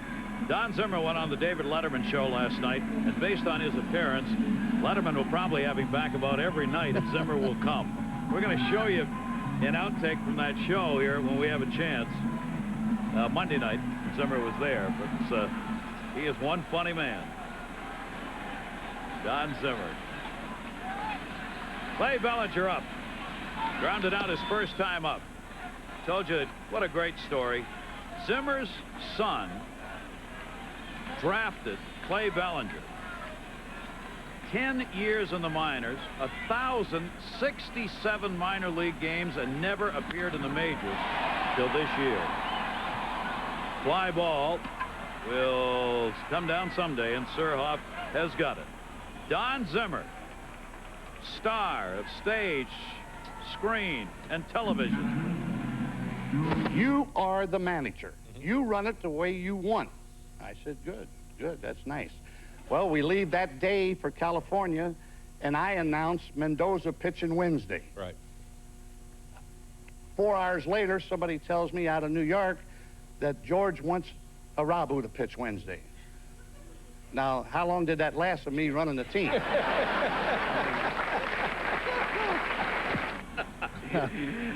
And now Derek Jeter is all over Don Zimmer, calling him Hollywood. Came over before the game, took his hat off and rubbed his head and hollered at him so everyone could hear, "Hey, Hollywood." Zimmer had just said to us while we were talking with him, "Wait a minute, there's Jeter coming. You watch, he's going to call me Hollywood." Within 2 seconds, Jeter had yelled it out at him, came over, took his cap off, and rubbed his head. He also said when the makeup girl came to get him before he went on, they said, "Mr. Zimmer, you come with us, we got to put makeup on." He said, "Are you kidding me? You're going to put makeup on this face?" 1-2 pitch is down and away. Zimmer said if she can put makeup on this face, she ought to get a bonus. And Jeter's not going to let him hear the end of it, believe me. So Zimmer's a star again. 2-ball, 2-strike count on Girardi. Rasmussen doesn't mind coming inside. Remembers David Cone did a little of that in the last inning. Well, this is just a fastball that gets away there, four-seam fastball. Doesn't throw that very much. Throws that sinker. When you don't throw it a lot, you can't control it. Girardi grounded out his first time up and goes down on strikes. His second time up. 4 strikeouts for Erickson. Let's check in again with Trey Wingo. Trey. Gary, remember I said 3 runs wouldn't be enough to beat the Tribe? I wasn't kidding. In the 6th inning, Richie Sexton sends this one all the way to the wall. It'll bound off the top of it, his second hit of the night.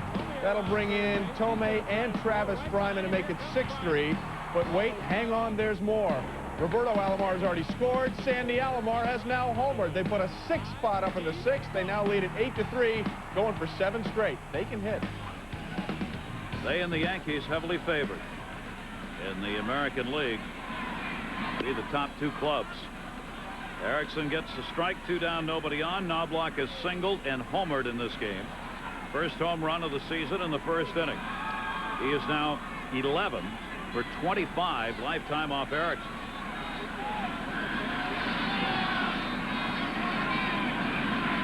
0-1 delivery is a chopper. He caught a piece of his foot coming out of the box that time. 2 strikes. That Cleveland club is really solid, but one thing that they can't do is match up with the Yankees starting pitching. There's David Cone stretching. He ought to be loose. Getting a little cooler as the night goes on here. Yeah, he's thrown enough. 2-strike count with 2 down.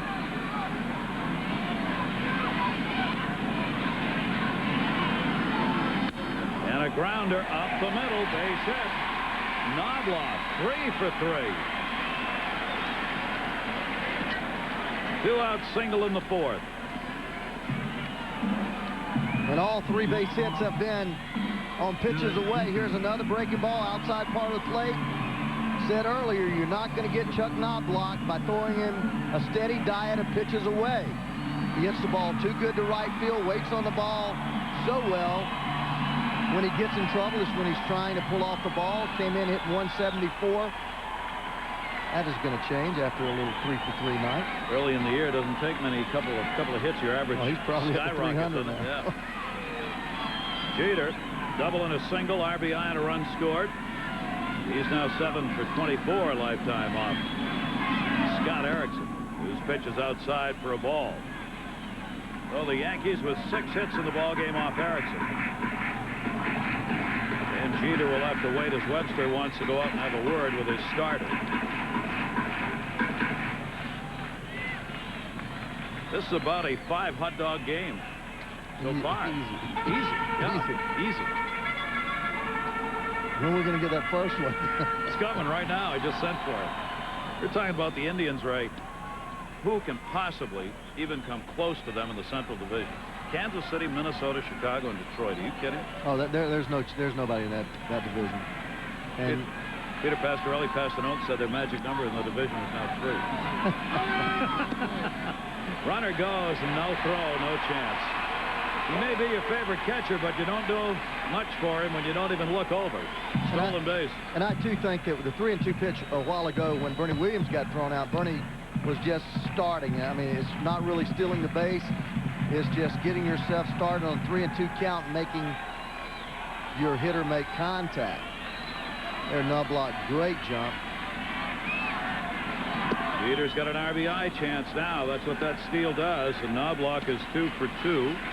His runners in scoring position. Does he have a few extra base hits? Look at that slugging percentage, 1.185. 3 triples, 3 doubles, 3 home runs. That's what he's got. And a 3-0 count with 2 down. And he's on with a walk. So Erickson, who retired the first 2, surrenders the 3rd walk, putting Jeter at first with Knobloch ahead of him at second base.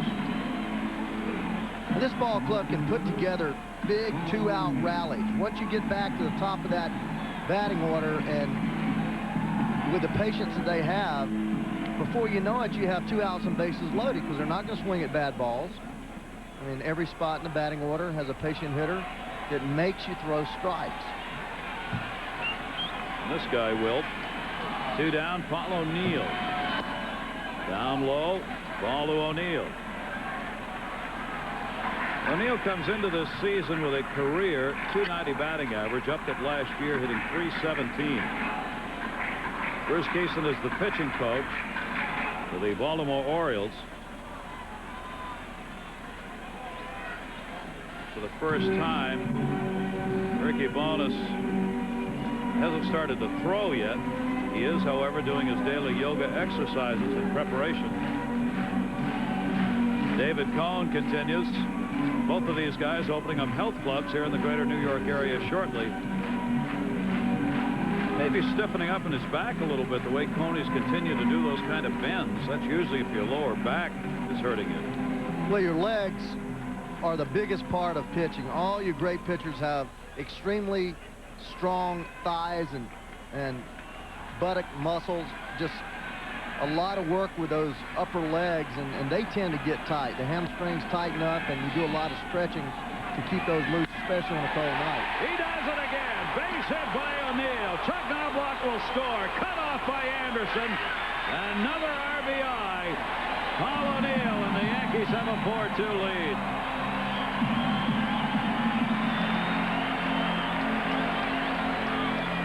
There's your 2-out rally, Ray. 998th career RBI for O'Neill. Again, fastball, middle away, drives it the opposite way and just drills it out there in the gap. You see why these Yankee hitters are so sodden. This lineup is so tough to pitch to. They do not try to pull the ball.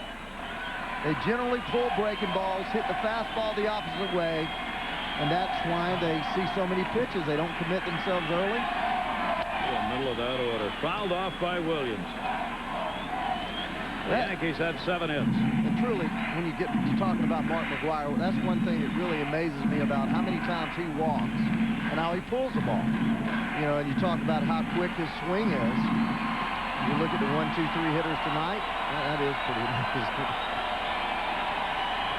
A new murderer's row. Bernie Williams has a single and reached on an error. Runners at first and third, and he's got a gapper. That will score. Jeter all the way to the wall. Anderson back to get it. Paul O'Neill the turn. He'll come home. Williams for a triple. He's got it.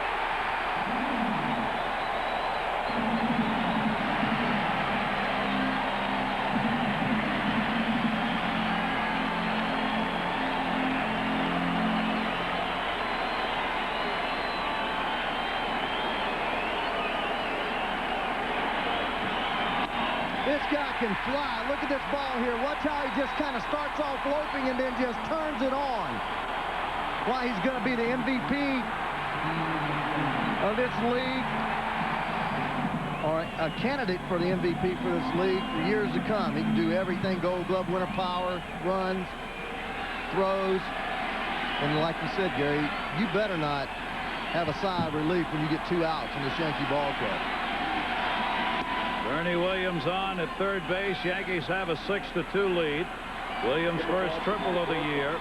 Now has 5 RBIs for Bernie Williams. This all coming with 2 down. Tino Martinez has struck out, hit into a double play. Actually, 2 double plays he's been involved in, and he got hit on that one. Brushed him. Webster's arguing, but Scott Erickson hits Martinez. Ray Miller's on his way out, and that will do it for Scott Erickson. I don't know if he's going to... Oh, he's going to argue. I'm sorry. He came out to argue, not to talk to Erickson.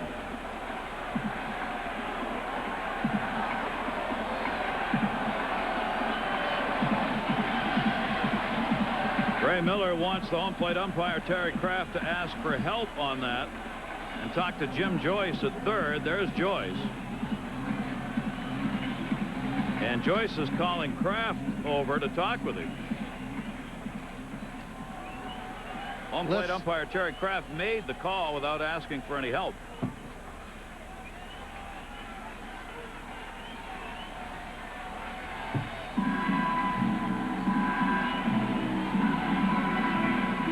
You don't see them change too often. Here we're going to see the replay. Fastball up and in. Tino stand on the ball. The ball got the bat. Foul ball. Clearly got the bat. I mean, that first thing got the bat. Yep, clearly got the bat. But if you don't see it clearly, the base umpires cannot overrule you. And Jim Joyce, down at third, is the one who came in to help. And Kraft kind of blinded by the play with Tino moving toward the ball. But that's a little bit of Bruce Keeson there. 2 pitches up and in this inning. Bruce Keeson, the pitching coach for the Pirates, was known to run a few fastballs in on people. So another break. There's Keeson on the phone. The Yankees won the ball game last night. Bullpen action now. When a ball hit the bag at third to open up an inning.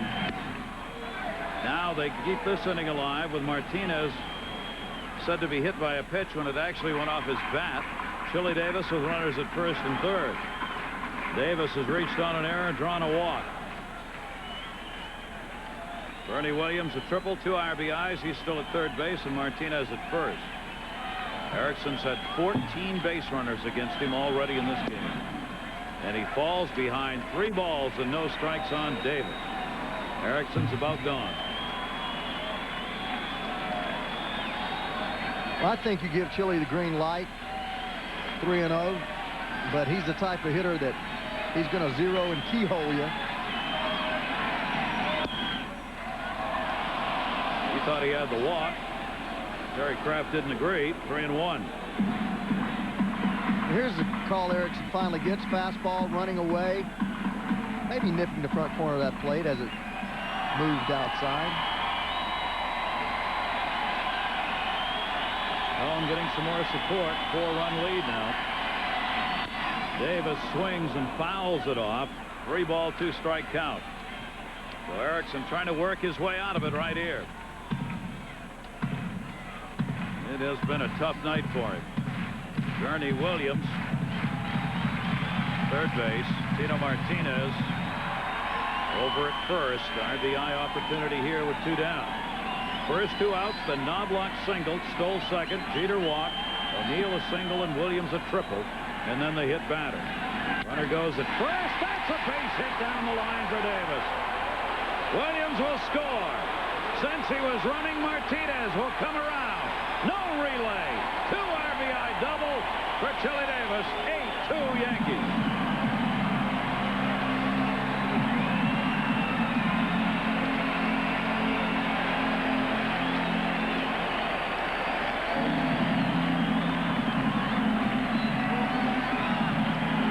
This time it will be in for Scott Erickson.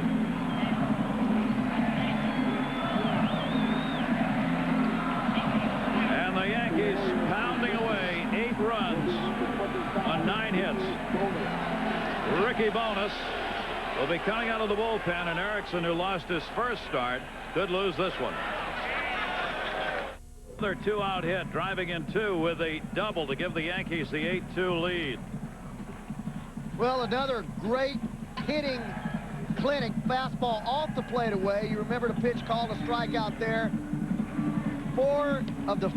All four of the hits in this inning have been opposite field hits.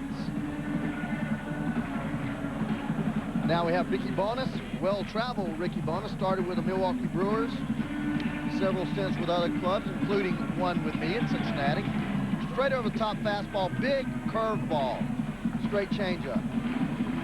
Played with Kansas City last year.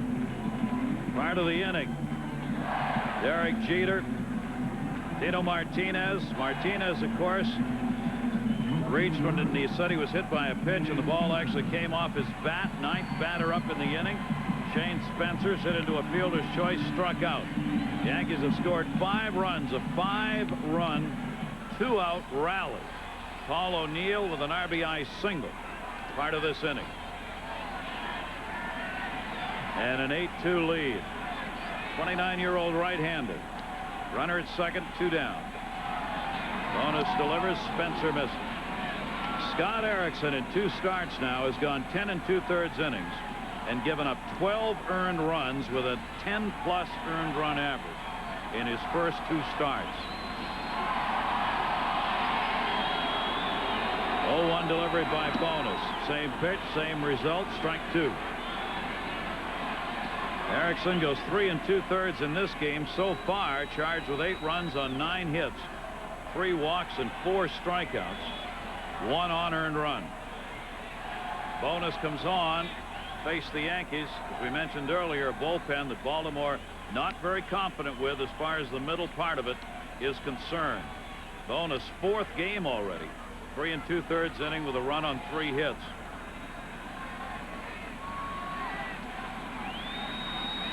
Oh, 2 delivery in the dirt. Good stop by Webster. Davis on at second base. This Yankee team, this is really the way they're going to play this year. This is going to be a very scary year for the rest of the American League. Oh, boy, Gary, it is. We saw this all last year, and about mid-season we were saying, hey, are these guys this good? And it just kept right on. They mowed everyone down. Bonas comes on and gets the strikeout, but 9 come to the plate. The Yankees come up with 5 runs and lead it 8-2. It's something I really worry about for this game I love. The have and the have-not separation is becoming enormous. Mentioned it last week, and it's happening again. I mean, these teams, like the Yankees and like the Indians, playing teams like Kansas City, probably the White Sox, I mean a lot of clubs, just aren't very good compared to the best in the game. I'm afraid there are going to be some real uninteresting routes in Major League Baseball. Swung on and missed, as the Orioles, not supposed to be one of those teams to be routed. They went out and opened that checkbook and got players. Will Clark's one of them. They're pitching early on here, and it is very early, not holding up. Clark delivered a double and scored in the 3rd inning, and the breaking ball is down low. He's also reached on an error. He's hit successfully in all 8 games as a member of the Orioles. Well, when you look at the single acquisitions of these players, and you look at the Shields for Alomar, as we discussed, you know, that goes to Alomar, but the Shields is a good player. Certainly Albert Bell for Eric Davis, although Davis had that huge year. You would take Albert Bell, no question about it. Palmeiro and Clark, as he punches out, that comparison there, because of Palmeiro's power, probably is the biggest discrepancy. Although Will Clark is a solid player, he's just getting older. But then you add Charles Johnson, who, other than Ivan Rodriguez, there's nobody in the game that does a better job calling the game and doing what a catcher's supposed to do instead of Chris Hoyles. They've added quality, very quality players. It's just, as you mentioned, their pitching staff has not pitched well. Only Mussina. The relievers are averaging 4 innings per game. That's going to go up tonight. So they're a better team than what they're playing, obviously, right now. Baltimore Orioles, 2-5. Albert Bell, RBI and a ground ball out. He's grounded out twice. David Cone, 3 strikeouts in the game. Gets the strike on the outside corner to Bell, 1-1. You do wonder, even though publicly Peter Angelos, the owner of the Baltimore Orioles, has made a commitment to Ray Miller as manager. If this club stumbles for a 2 or 3 week period at the start of this year, will there be a change? Check swing 1 and 2. Well, you could probably bet there will be, but there's a lot of things that have not been fair to Ray Miller. He comes there, very popular Davey Johnson manager, a lot of situations not under his control. The Eric Davis article or the Eric Davis book really hurt his feelings badly.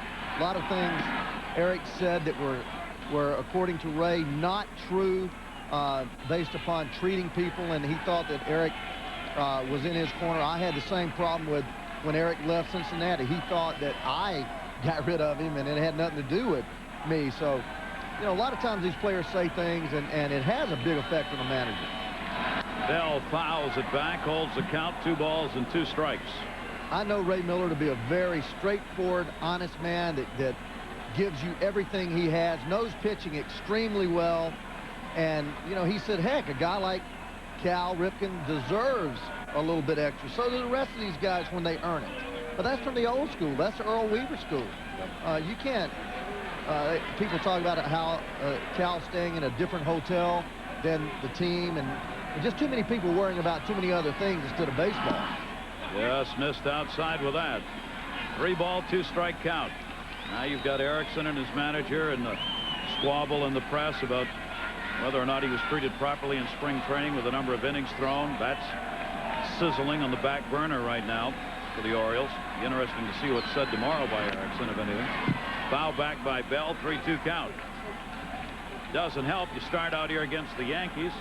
An 11-day road trip in the first month. It's not an easy start for Baltimore, but hey, this is who you're supposed to be competing with. Well, if you're not getting enough work in spring training, mentioned before, they have B games that you can throw in. You can go down and throw against a AAA club. You can go and throw on the side. There's not any real reason why you can't throw enough. Towering pop-up behind second base. Jeter. There are 2 down here in the 5th inning. Let's check in with Trey Wingo. Trey. Gary, you were talking about blowouts. I believe the Brewers Expos game qualifies, thanks in a large part to Chris Widger. 3 for 4, 2 homers, 6 RBIs. I'll go out on a limb and say that 4-game losing streak in Montreal is over. They're up 15-1 in the bottom of the 8th. Gary, Ray. Ooh. You're way out there on that limb. Whoa. Whoa. 15. 2 down. David Cone. Baines, left center, hauled in by Spencer, and David Cone has a 1-2-3 inning and protects the Yankee 8-2 lead. Clemens tomorrow. Mike Mussina's scheduled to go is 2-0. The 2 wins for the Orioles. Clemens 1-0 in the 2 starts and a 1.93 earned run average for the Rocket. We go to the bottom half of the 5th inning. Still plenty of time in this game. The question is it for the Orioles to get back or the Yankees just to run it up? Bellinger started the last inning by flying out. Erickson got the first 2 outs, and then came the rally. 5 runs, 4 hits for the Yankees with 2 down. Clay Bellinger grounded out, flied out, 0 for 2. Yankees up 8-2.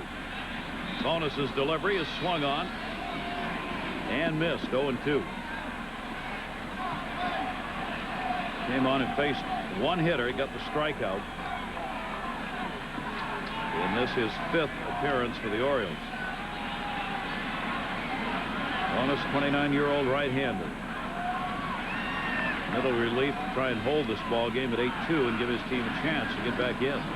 Swung on and missed. Tag will be put on. And that is the 2nd strikeout of 2 batters. Well, the last inning we talked about the Yankees hitting the ball the opposite way, getting a good ball to hit.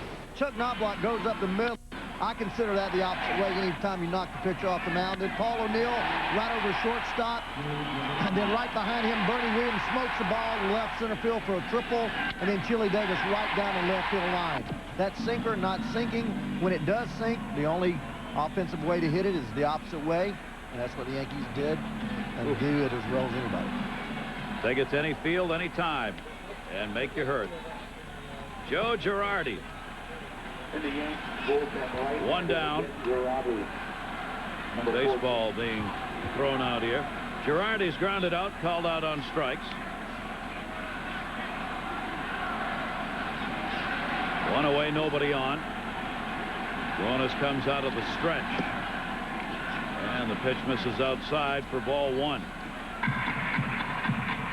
Hideki Arabu is working out of the bullpen for the time being. The Yankees, because of their schedule, Don Zimmer said, we really don't need 5 starters. And Arabu's been in the doghouse anyway. So Arabu's getting work as a reliever. He has quieted down and not said anything negative about that, though, after he really got in the doghouse with a bad spring. Stuff being thrown on the field is the problem here. Wouldn't you know it would be Albert Bell. I don't mean that negatively towards him, but he attracts that kind of attention in other ballparks. And here in right field in Yankee Stadium, stuff's been thrown out there here in this half inning. I'm not going to turn around and look behind him. David Cohn's thrown a lot of pitches, has the 8-2 lead. Ray, he's probably ready to come out of there. Yeah, he's at 106 pitches. I thought they might give him one more inning. I don't know how long it takes Arabu to get loose. He's out there just kind of long tossing, but it looked like he's calling. Well, no, he picks up his glove. I thought he might be going down and calling it a night. But he's had a long time there between innings as well. Effective, if not economical. Right, a lot of pitches. Still able to pitch out of jams when he had to. Girardi fouls it off. That'll take the count full. 3 balls and 2 strikes and Joe Girardi. 34-year-old veteran catcher. He's had a very fine 272 career batting average. Jorge Posada, of course, is the Yankee catcher for now and the future. Front line. This kid's going to be a real star based on how he's playing right now. But Girardi is a great guy to have around, available to do the catching behind him. That short Bordick will make the running throw. That will retire Girardi. 2 down here in the 5th inning. Want to remind you, second half of our doubleheader coming up next. Houston Astros taking on the San Francisco Giants. Giants off to a 6-2 start. Houston, of course, the defending Central champs. Lima and Estes, the scheduled starters. Giants at home against the Astros next. Boy, those fans in the right field bleachers are all over Bell. Standing up, pointing down at him. So are the fans along the line on the right bottom of the screen there. But so long as it stays at that, that's fair game.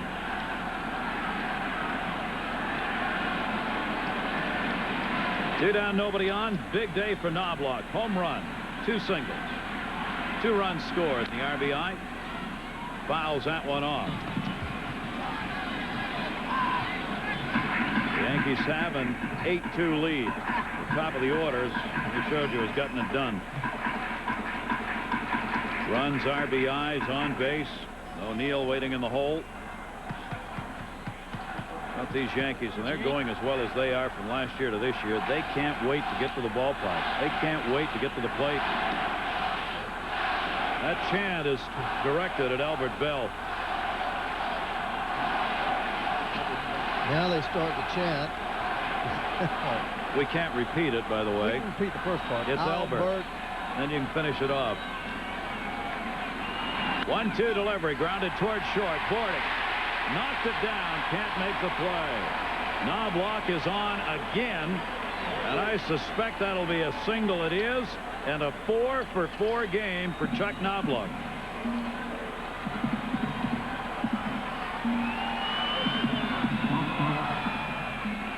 See, the first 7, 4 for 23. He's equaled the number of hits in this game that he had in the previous 7. So he's on. 10 hits in the game for the Yankees. Again, it comes with 2 down. Took his average from 174 to 288. That'll work for him. Derek Jeter. Bonus misses down low with it. Ball 1. Jeter, double, single, walk, 2 runs across, scoring-wise. Well, the Yankees are almost like a softball team. You get through their first 7 hitters, you breathe a little bit, and you get 8 and 9 out, and all of a sudden you come back up there even with 2 outs, and you say, how am I going to get another out? Doesn't come easy. Paul O'Neill, number 3 hitter, waiting on deck. Knobloch, by the way, has had a 5-hit game in his career. He has a 4-hit game here, 4 for 4. Bonus's delivery, and Jeter rips that one back into the seats. Woo.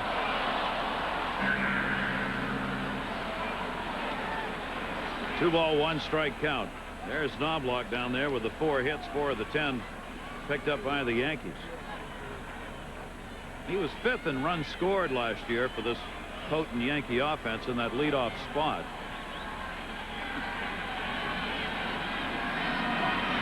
Jeter takes it the other way to right field. Liner will curve back to Bell, who makes the catch and draws the booze. No runs, a base hit. 1 left on. Yankees lead the Orioles 8-2. National Football League Sports Century 50 Greatest Athletes, number 40, LT Lawrence Taylor, this Friday at 10:30 Eastern Time, the weekly event counting down the greatest North American athletes of the century. This week, Lawrence Taylor, right here on the mothership. Yankee Stadium is the site. Gary Thorne, Ray Knight, and our crew, the Yankees, with an 8-2 lead, out hitting the Orioles 10-4. David Cone will stay on, probably working his final inning.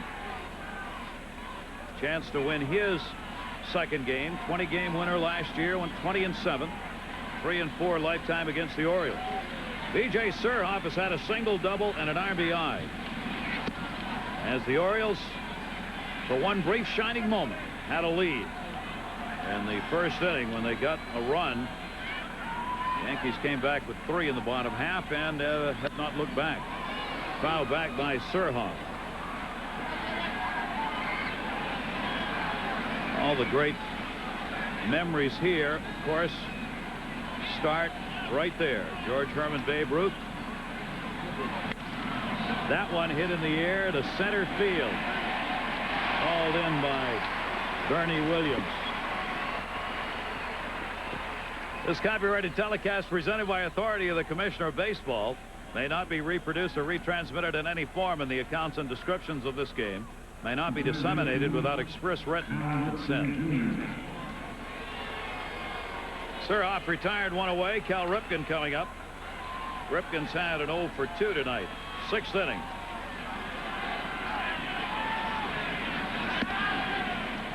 Interesting day coming up for the Yankees. We were showing you Babe Ruth and out there in that Monument Park, as it's known. There'll be another monument added for the Yankee Clipper on April 25. Joe DiMaggio, who already has the plaque out there, will be honored with just the 5th monument here at Yankee Stadium. Ruth, Gehrig, Mantle, and Miller Huggins, the manager, have the monuments. See, the plaques are hanging and the monuments in front. Well, DiMaggio's going to have a monument April 25. Lots of folks will be here. That one to right field. O'Neill, 2 down. Ripken retired.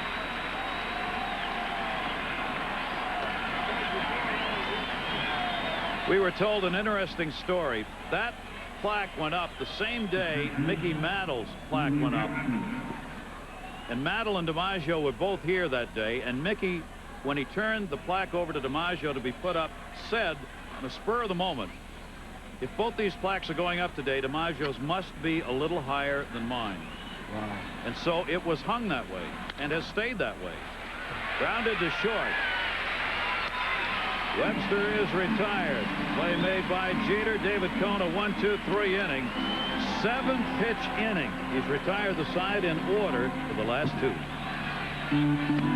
The Yankees 2-4-2 for the Orioles. Go to the bottom half of the 6th inning. Moments ago, David Cone coming off after the 1-2-3 inning. Mel Stottlemyre, the pitching coach, with him. Well, start off slow, a lot of pitches early, 60 pitches into the second. 79 into the third, finished that inning off with 7 pitches for a total of 113 on the night. Got his fastball, kept it up around 88 to 90 miles an hour, and to show you what he does, you mentioned him not having his good stuff, but here he only allows 2 and 6 innings, and that's a quality start. Chance to go 2-0. David Cohn will be coming out of the ball game after 6. Only gave up 4 hits, 2 runs, and one of those was unearned. So a very successful start, even though he had to throw that many pitches. See how that got cut down in that second set, the last 3. Cut it right in half. And a strike taken by O'Neill. He's got an RBI single, a walk, and a run scored on that one, and a strikeout. Started out right where he left off last season. Paul O'Neill, Bernie Williams, Tito Martinez due up for the Yankees. Ricky Bonas on, second full inning of work. 1 out in the 4th, retired the side on 1 hit in the 5th. Ricky Bonas came over from, we signed him in the offseason in 96, into 96. He pitched in New York, right here in the American League, at a 14.14 earned run average. Came to Cincinnati, and just in 9 games, did get to see a lot of him. 17 innings pitched, 31 hits he gave up, 10.19 earned run average. Went to Kansas City at the end of 97 after we released him. Another one the other way, and another base hit. Paul O'Neill on his way to second base. Surhoff's throw. Not in time.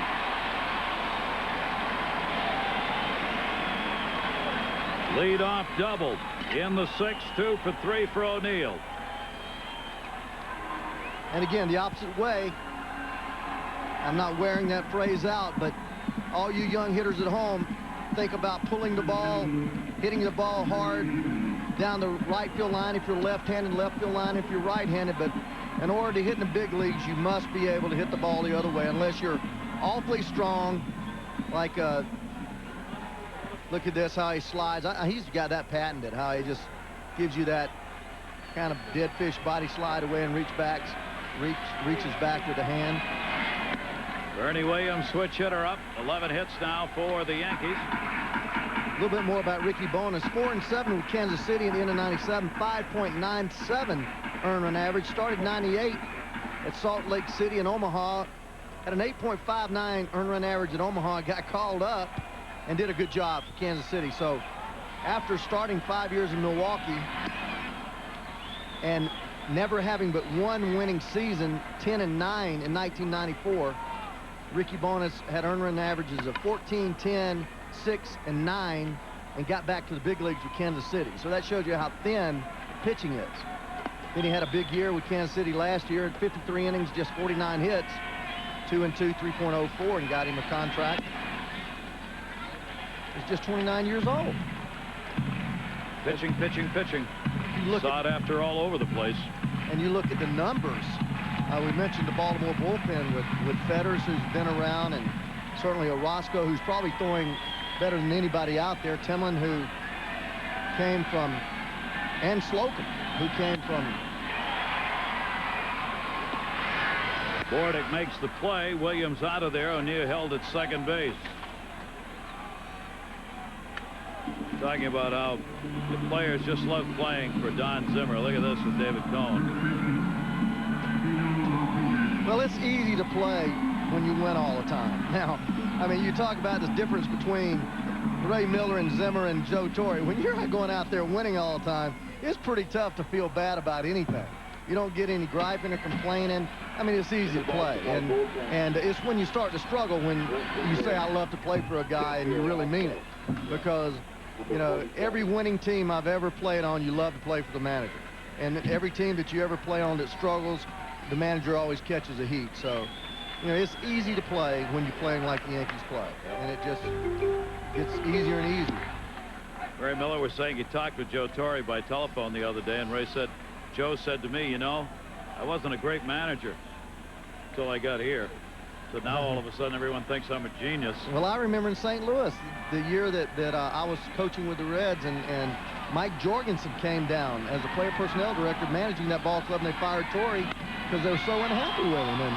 And then here 3 years later, he's best manager in the world. Bordick back, catches the pop-up, back to second base. O'Neill, Martinez out. And I do believe, and always have felt, that Joe Torre was a great manager even then. When I saw him in a lot of games when he was with the Mets early on when I played, and then with Atlanta. And he never, but they never won. Atlanta won one time, and they never won. So nobody ever gave Joe his credit or his due. And you look at Jimmy Leland, everybody thinks he's the greatest manager in the world, and check his won-loss record. Yeah. You know, you get with bad ball clubs, you're not going to win. It doesn't matter who you are. 2 down. Runner on at second base. Billy Davis up with 2 away, and O'Neill on with a leadoff double. 5 extra base hits for the Yankees. The power they've got. What Ray's talked about, taking the ball the other way for extra base hits, keeping outfields honest. Davis takes it down low. He had the double in the 4th inning that drove the starter Erickson out of the ball game. He also reached on an error and walked. 8-game hit streak for Davis, player of the week. First one in the American League. Heathcliff Slocum, the right-hander whose name you do not pronounce quickly, is up for the first time. Orozco had also been up. Yeah, I attempted to pronounce it just a few moments ago and kind of got hung up there. You want to syllable that one just right. Yeah. 1 ball, 1 strike count. That he and Timlin came over from the Mariners, and you know that Lou gave up on them 4 or 5 or 6 or 10 times. Yeah. Could not find a closer, used both of those men as a closer, could not get them to respond. You'll be interested to know the Devils have beaten the Sabres 2-1, moving into a first-place tie with Ottawa in the Eastern Conference with the National Hockey League, right? And a strike taken on the outside corner. 2 balls and 2 strikes on Chili Davis. What? What'd you say? That excites me. That really excites me. We're going to have to talk about this. I can see that. 2 balls, 2 strikes. Don't even waste your time. O'Neill on second, and that one is inside. 3 ball, 2 strike count. You're going to be supporting the Thrashers down there in Atlanta. That's your home state. New NHL franchise. We're trying to get a minor league franchise in Albany, but we can't seem to get even though they're taking the ticket orders, and you don't have to make a commitment. You can just say, I would like to see hockey. We can't get enough. We can't get 2,500 tickets. Once they see it, they'll come. Fouled off and a 3 ball, 2 strike count. Shoot. So Davis battling. Ricky Bowness trying to get out of this after the leadoff double without giving up another Yankee run. Bowness will probably come out after this inning. The way the starters are going for Ray Miller, he has to be careful how he uses the middle relievers. Does anyway, but right now he's having to use everybody every night, so you really have to be careful of how many innings these middle relievers are throwing. Or you're going to end up having him come back night after night. This Guzman, who pitched a fine game here last night for Baltimore, but suffered the loss. They stayed in it till late in the game at 2-2. And we mentioned the Yankees got a break on a ball that hit the bag at third. One that would have been fielded otherwise and opened the inning up, and they went on to win it 6-3. That's how the starters have struggled. Messina's got the 2 wins and that ERA of 8 for the other starters, who are 0-3 and could be 0-4 by the time this night's over. 3 ball, 2 strike count.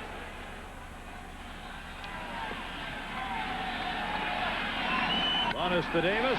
Another one the other way. Surhoff at the wall makes a fine running catch. B.J. Surhoff hauls it in. No runs. Leadoff double by O'Neill, but he is left across in Queens, playing some great baseball themselves, the Mets. Hideki Arabu has come out of the bullpen. We mentioned earlier, probably will be in the starting rotation when the games kick in for real. Right now they only need 4 starters. There are the numbers from Arabu for last year.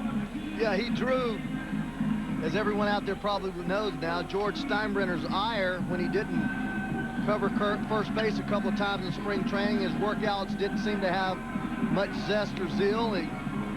was real sloppy in his work ethic, and that's something that Mr. Steinbrenner nor the Yankees will tolerate. And as a result, they left him back in spring training. He's just 29 years old, missed his first start because of that. You saw Don Zimmer mention the situation there with Arabo and Mendoza. There's Ramiro Mendoza, who has to be the best number 5 starter or 6 starter in all of baseball. Look at that, 14 innings pitch. It's going to be hard to get him out of the rotation. It is. Roger Clemens will be making the start tomorrow, looking for his second win. Not too shabby, number 1. Arabu, second appearance, worked a 1-2-3 ninth inning against Oakland on the 7th.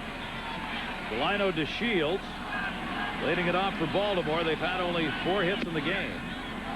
And DeShields batting in the number 9 spot, 0 for 1 and a walk. Arabu, fastball, but pretty straight. Splitter, slow curve. He'll get tagged for home runs.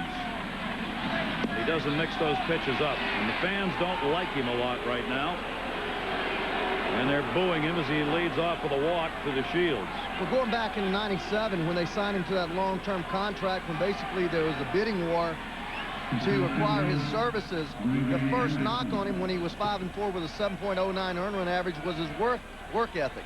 Roger Clemens, they acquired Roger Clemens. Roger Clemens, renowned for his workout ethic and all the things that he does to stay in shape and be a top premier pitcher, and thought that Arabu would, some of that would rub off on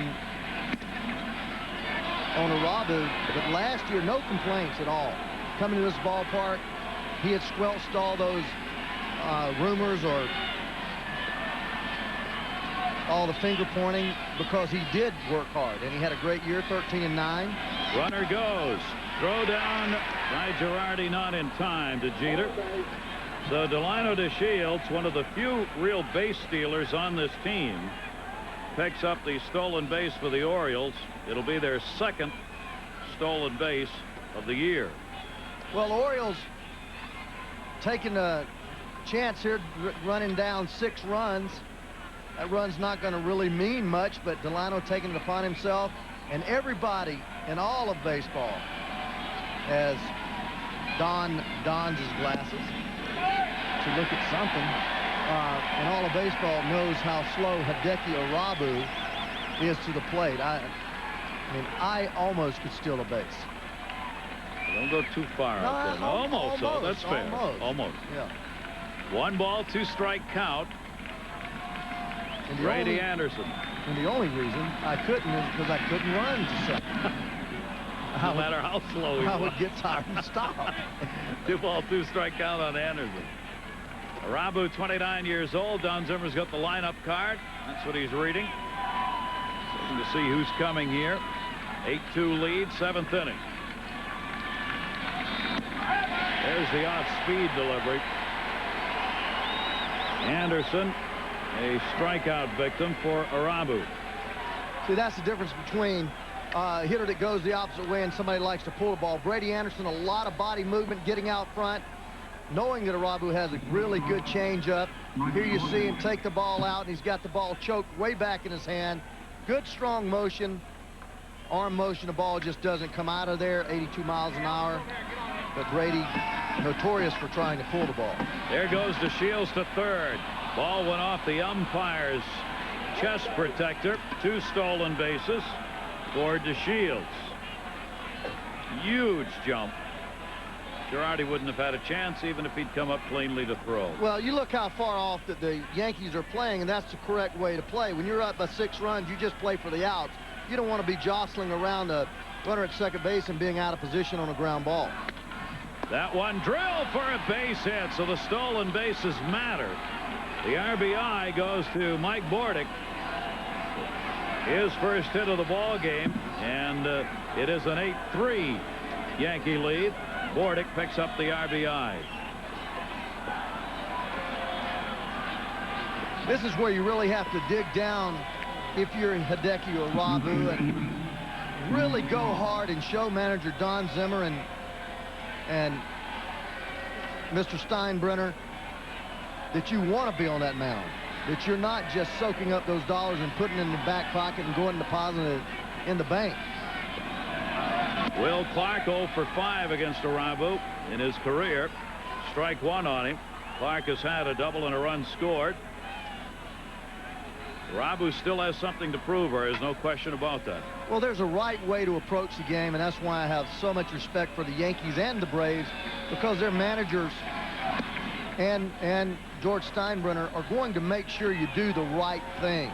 I remember last year with Bobby Cox and the Andrew Jones situation when he did not react to a fly ball the way that Bobby Cox thought he should. He jerked him right out of the game. That wouldn't have happened. 25 managers would have got hammered. The other way down the line towards foul territory. It'll end up in the seats. You know, maybe Jimmy Leland, maybe La Russa, maybe Joe Torre. But Bobby Cox has enough autonomy and power that he can make that decision. Players know that he's doing it for the betterment of the ball club. But managers don't have that power nowadays to correct things. Agents are so involved with everything. And I just have so much respect for organizations that when they see something wrong, they write it, they stand by it, and then a player has to go out and correct it. Runner goes again. Perfect hit and run. Right behind the shortstop, Will Clark. It'll be played back in as Bordick was running. Jeter came over to cover, and Will Clark put it right in Jeter's footsteps for the base hit. First and third, one down.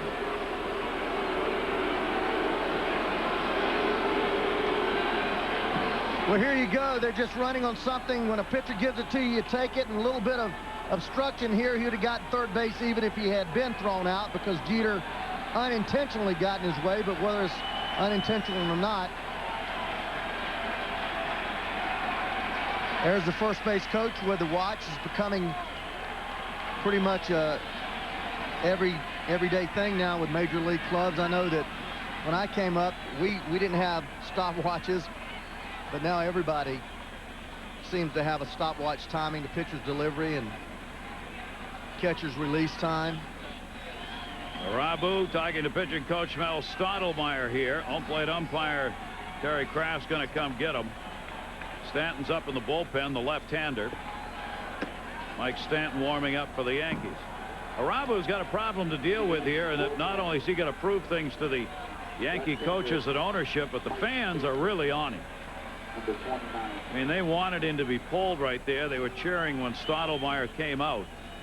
Yankee fans at this point, or any point for that matter, aren't about to have somebody on the team who they think's a slacker.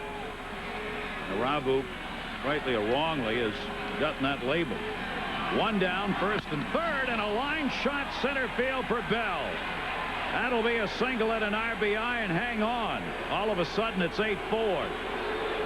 Now the fans want Arabu really badly.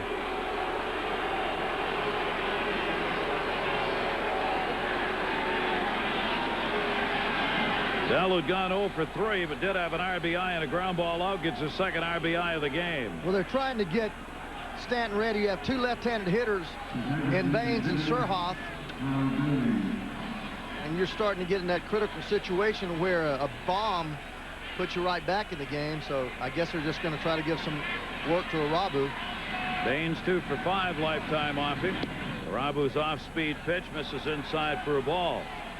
So Arabu started the inning with a walk to Delino DeShields. He scored. Got a strikeout on Brady Anderson and 3 consecutive singles. Bordick, Clark, and Bell. And he falls behind 2-0. See, this is sometimes when you're, as a manager, you're not really prepared. Suddenly, seems like a team's down, and you just want to get some work for your pitcher. Then all of a sudden, you get Stanton up, and you don't get him able to, as you see, Stanton, the left-hander, Nelson, the right-hander, and you don't give him enough time to get loose because things happen so quickly. Baines, yeah, Baines got a 3-0. He's taking all the way, striking the inside corner. He wants to get on to bring the potential tying run to the plate in the person of B.J. Surhoff. Baines, a very patient hitter. Surhoff on deck with 1 down, 2 on. And Baines drills it deep to right field. Is there room? No! Goodbye home run! Harold Baines, a 3-run It's suddenly a one-run ball game.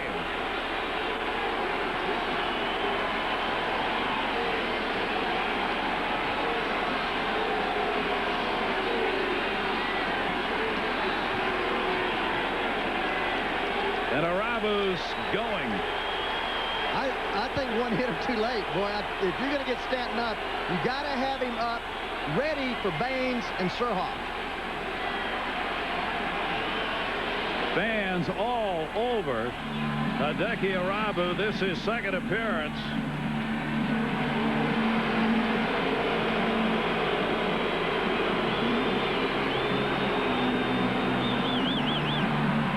Gives up 5 runs in a third of an inning. Orioles are battling back. 7th inning, 3-run homer by Harold Baines, his second of the year. Stanton on for Arabu. And with Stanton in the bullpen, he chooses to pitch Arabu to Harold Baines. Fastball down, and he just hit a rocket right out there to right center field and carrying out there in where they store the batting cage. And it really surprised me. I mean, Stanton was up. He should have had plenty of time to get ready. You've got your lineup set up for Baines and Surhoff. The only 2 left-handed bats in the lineup, except for DeShields down low. With 1 out, you bring him in. You know that Arabu is struggling. You don't want to let them get right back in the game. He's obviously been disrupted by the running of DeShields, stealing 2nd and 3rd, and then Bordick taking off as Will Clark got the base hit. Well, they're back now. And now you've got a left-hander to face a left-hander and then 2 right-handed bats. So B.J. Surhoff, dangerous hitter power-wise himself. He has an RBI single, a double, 2 for 3 in the game. Don Zimmer, Mel Stottlemyre, all of a sudden, whoa, 5 runs here in the 7th inning. Arabu charged with all of them. Mike Stanton, and Surhoff takes it for a strike. Surhoff 3 for 12. Lifetime of Stanton, who, as Ray mentioned, is very tough on the left-handers. So Stanton's primary job, come on and get him. 31-year-old left-hander. Breaking ball. That's his pitch against left-handed hitters. It moves him off the plate. Well, he is very effective. 2 different breaking balls. Here's a big curveball, only 70 miles an hour. Really hard to stay back on that pitch. 1 down, bases empty. Breaking ball, he got him. 65. I didn't know you could throw it. I mean, speed limit's faster than that now, isn't it? It's hard to throw the ball 65 and not let it bounce. But look, big, slow, looping curveball, something that Stanton didn't have. And here we're going to have another change by Zim, which doesn't surprise me. No. He was just going to use 2 pitchers. So Stanton will work just a third of an inning, get the strikeout, 2nd out of the inning. Jeff Nelson, who's been warming up, will come on to face Cal Ripken with 2 down. Like it was going to be a Yankee rout, has now become a Yankee trying to hang on game as the Orioles have battled back with 5 runs in the 7th inning. Stanton comes on to get his strikeout, and here is Jeff Nelson. Jeff Nelson, a big side-arming right-hander, good sinker, good slider. If there's one spot that I think the Yankees are vulnerable, it's right in here. Middle to long relief with Mendoza now starting and Graham Lloyd moving on to Toronto in the Roger Clemens trade. Leaves a little void right in there, and that's one thing you've got to be really careful not to use too many pitchers in 1 inning. Arabu started this inning, and you bring in Stanton for 1 out. Now you're using Nelson for hopefully the other out for Don Zimmer. Let's see if he can get it done. He faces Ripken, 8th man up for the Orioles here in the 7th inning. Ripken has gone 0 for 3. Down to 167 on the season. 8-11-1 for the Yankees. 7-8-2 now for the Baltimore Orioles. We should note Harold Baines' home run. Ray, you were looking on number 350? Yep. For Harold Baines. 2 down. That one fouled off. Ripken trying to wind up on 1 right there. Strike 1. Well, there's been no finer hitter in the American League than Harold Baines over the last 15 years. When you look at consistency, 291 lifetime average, you're going to end up with over 1,500 RBI, over 2,800 hits. So it's going to be really interesting when it comes up to his voting for the Hall of Fame, because there's a lot less offensive numbers in there. Yep. Ripken takes it outside. 1 ball, 1 strike. That stance by Ripken. That's about most unorthodox. That's about probably the 40th stance I've seen Cal have in his career. You know, I'm going to be on Baseball Tonight Thursday, Friday, Saturday, and I'm probably going to go back into our files and try to find all the stances that he had, maybe do a little feature on it this week. What do you think? I don't think there's ever been a hitter used as many in a career as he has. Inside by Nelson. So he falls behind on Ripken. 3 balls and 1 strike. Nelson's a fastball slider pitcher. Tried to come inside with that Ripken stance. Well, he's not emulating anybody because all these are creations. Yeah. No one else has ever used this. Outside corner strike, 3-2 on Ripken. Slider fastball, slider fastball. Jeff Nelson. What it looks like Cal is trying to do is, by pushing that front leg out, is by keeping his weight back. And to me, it does the opposite. It Gets the walk. Wow. So Nelson gives up the walk. Speaking of Baseball Tonight, tomorrow at 10:30 p.m. midnight as well. Kyle Ravitch, joined by Peter Gammons, Harold Reynolds, Ray Knight, and Ray Knight. The nightly highlights and in-depth analysis. Baseball Tonight. I don't know if Peter's going to be there tomorrow night. Yeah, we're going to get a pinch runner now because this run represents the potential tying run in this ball game. So the Orioles will bring on Willis Olanez. Will come on and be the pinch runner. Willis Otanez. And Ripken out of there.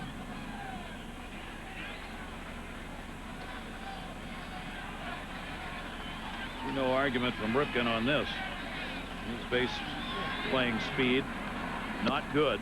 Extra base hit here. Baltimore want to give themselves a chance. And Webster's up. 9th man up in the inning. Webster's gone 0 for 2 and has drawn a walk in the ballgame. One thing about this move is I'd do it if the runner at first base could steal the base. I think that it's better to pinch run at second and have a chance to score the run there. You're just kind of wasting a player here. If he doesn't have the type of speed to steal second, there's not going to be a lot of triples hit. So it's a move that, you know, is kind of half to half. And a chopper. Nelson hauls it down. The Baltimore Orioles battle back against the Hideki Irabu, who gave up all 5 runs in the inning. 7th inning stretch taking place right now. The Orioles down by just a run. Hope their middle relievers can get it done, including Heathcliff Slocum. Heathcliff, coming over from the Seattle Mariners last year, had just 3 saves. Really dropped off from 95-96, where he saved 32 games for the Phillies in 95 and 31 in Boston. Used to have a blazing fastball. Really struggled over the last 2 years. Boston in early 97, then Seattle, and then again Seattle last year. Fastball, slider, splitter. Otanez, who came on to run for Ripken, will stay in at third base. So the Yankees now need more than just tack-on runs here in the bottom half of the 7th inning. Their lead has been cut to 1 as Baltimore batted around their half of the 7th. Shane Spencer leads it off, 0 for 3, including a couple of strikeouts. Ricky Bonas did his job, 2 1/3 innings out of the bullpen for the Orioles, giving up just 2 hits and striking out 2. So he kept the Yankees down, did give Baltimore a chance to get back. And they have. Strike on the outside corner, but not all the way. Good job of the 29-year-old right-hander Bonus, who will now sit and watch. And all of a sudden, David Cone, the starter for the Yankees, got to be sitting there a little more concerned than when he left with an 8-2 lead.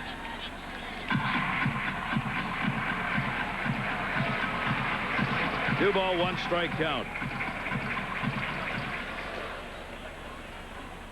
Ricky Bonus there we saw did his job holding the Yankees down. 5th and 6th.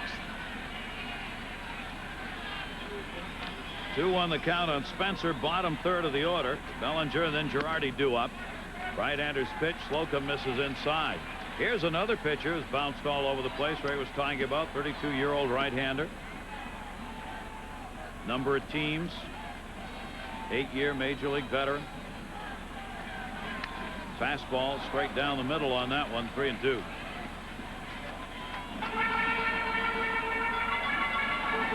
These bullpens, many of them scare managers. Baltimore's got one of them. Never quite know what's coming out of middle relief, whether or not you can get to a closer. Early on, a big concern for them. Strike called on the inside corner. Spencer really unhappy with that. He's gone down 3 times the K route. Well, here's the definition of a high strike. Ball starts an inside part of the plate, doesn't break, back up breaking ball, and definitely was not high, too high. You see right there, he just gave up on it on the ball inside.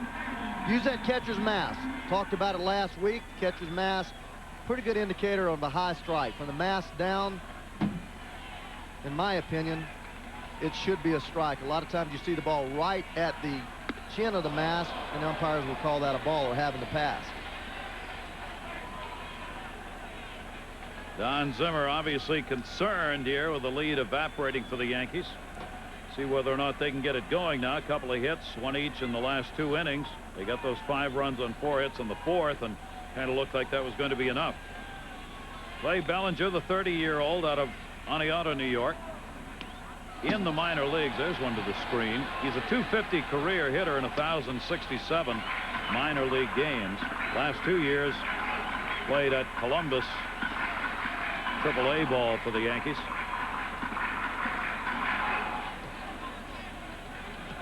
Slocum's big problem has been his ability to throw the ball over the plate. Last year in 67 innings, 44 walks. Always seems to be behind hitters, all over the place with his release point.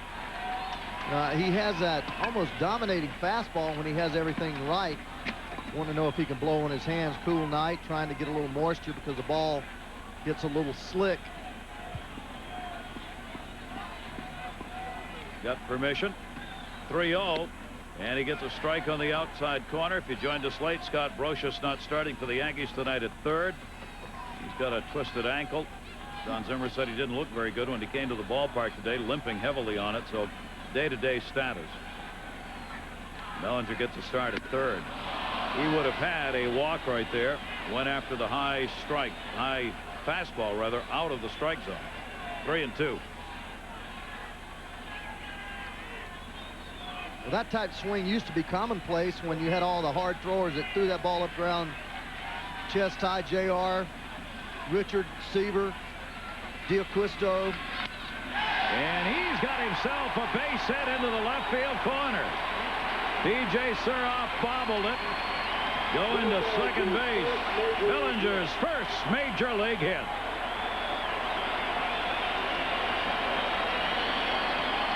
He waited 10 minor league years and 1,067 minor league games to get it. Well, no matter what you do in the course of your career, that's the one thing that stays embellished in your mind is that first major league hit. Everything gets to be kind of groggy or faint. Here it is, just a fastball over the plate and very aggressive, as you saw in that 3-1 pitch.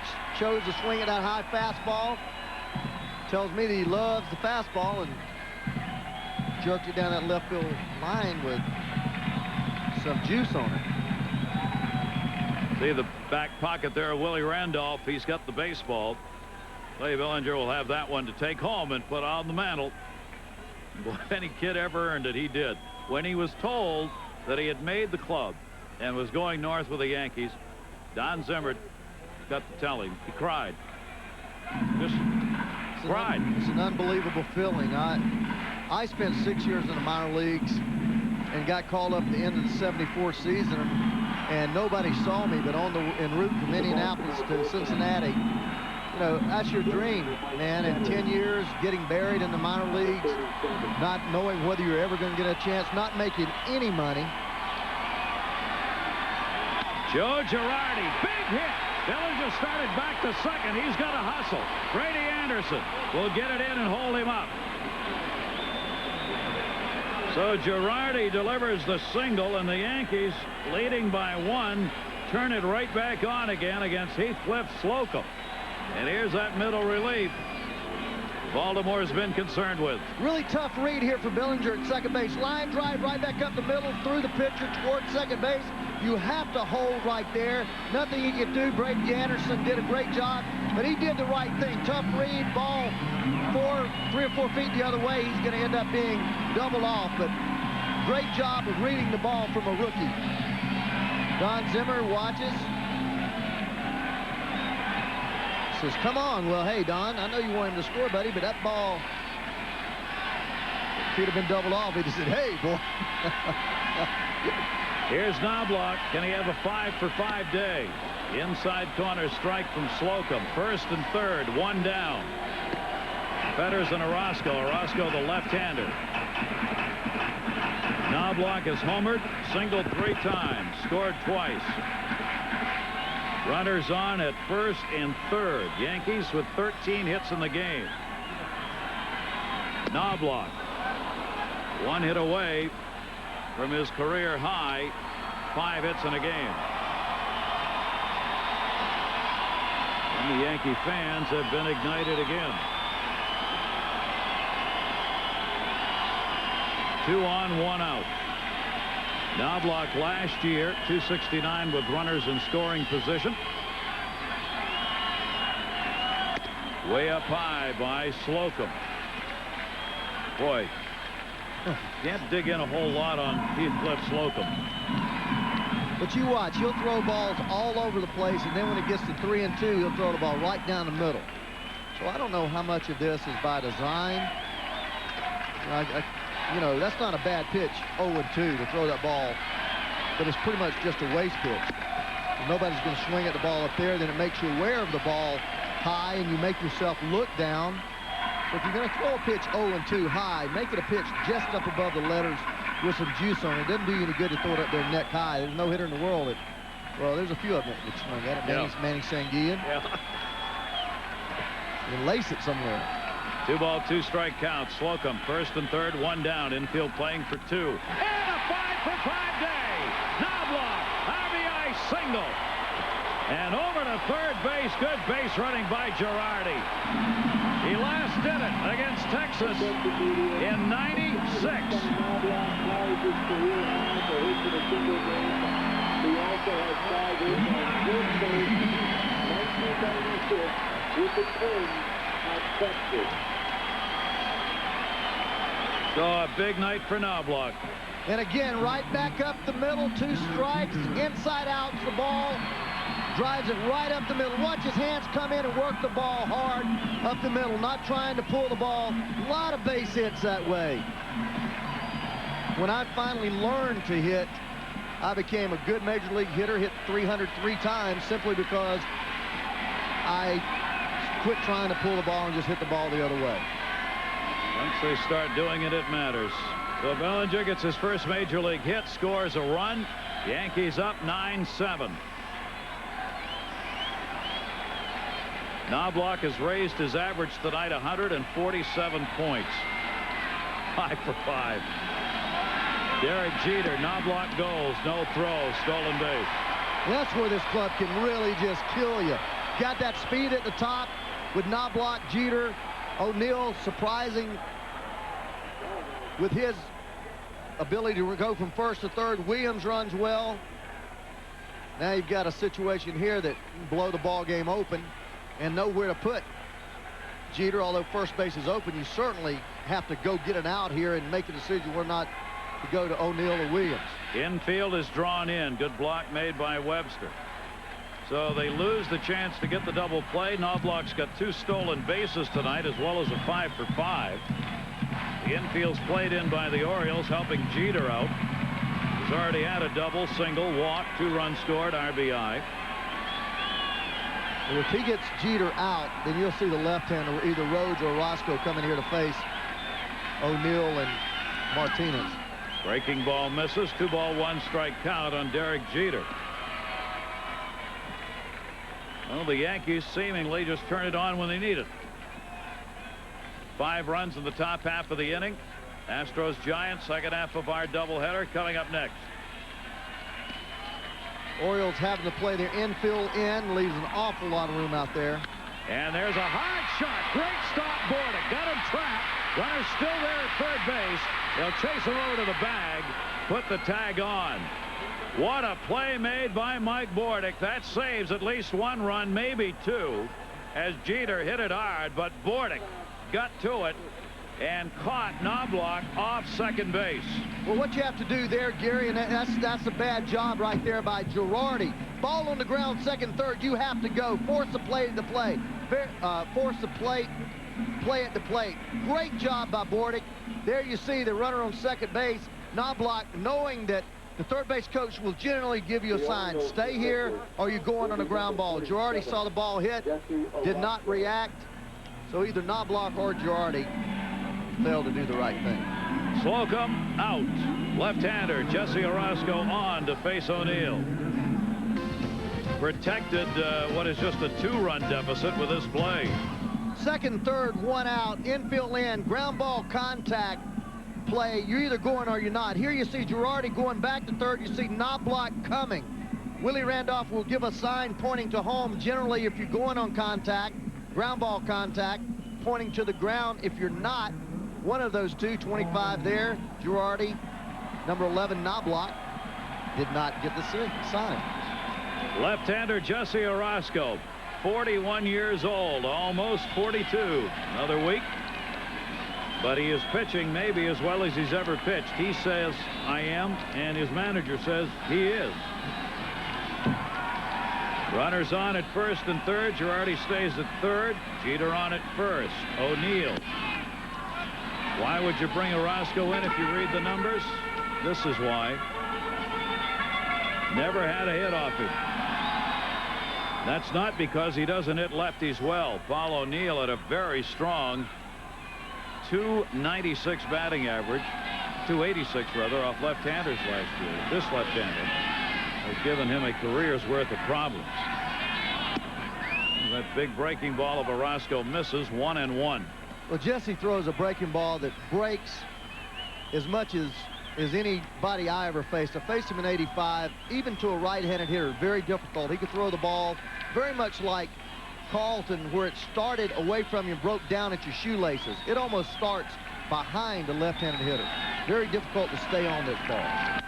Breaking ball hit in the air to deep right field. Did he stay? Yes, he did. Goodbye, home run. The over's gone.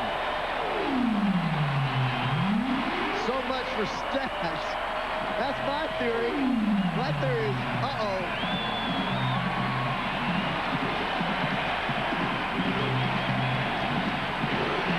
That is the 1,001st RBI for Paul O'Neill as he crosses the plate. A 3-run homer, and the Yankees lead at 12-7.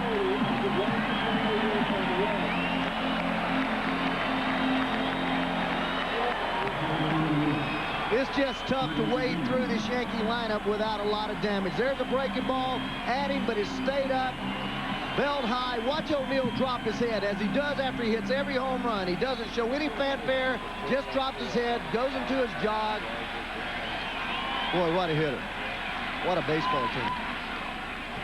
12-7. It's like they had toy with you. Baltimore got back to within 1, 5 runs in the top half. Yankees have answered with 4, over 1,000 RBIs now for Paul O'Neill.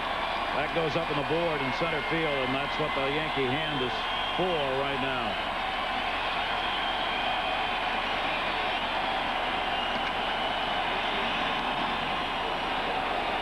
Ernie Williams fights it off. They want O'Neill to come out and take a bow. He's not one to do that sort of thing, but they're really ripping it right now. He waves, but he won't come out.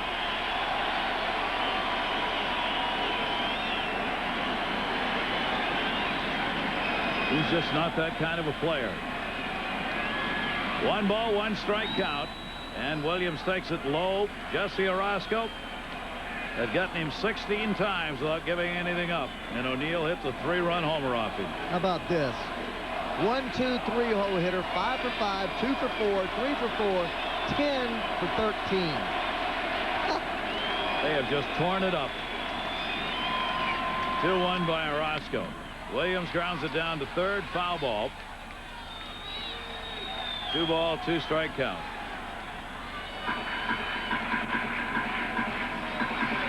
Paul O'Neill, yes.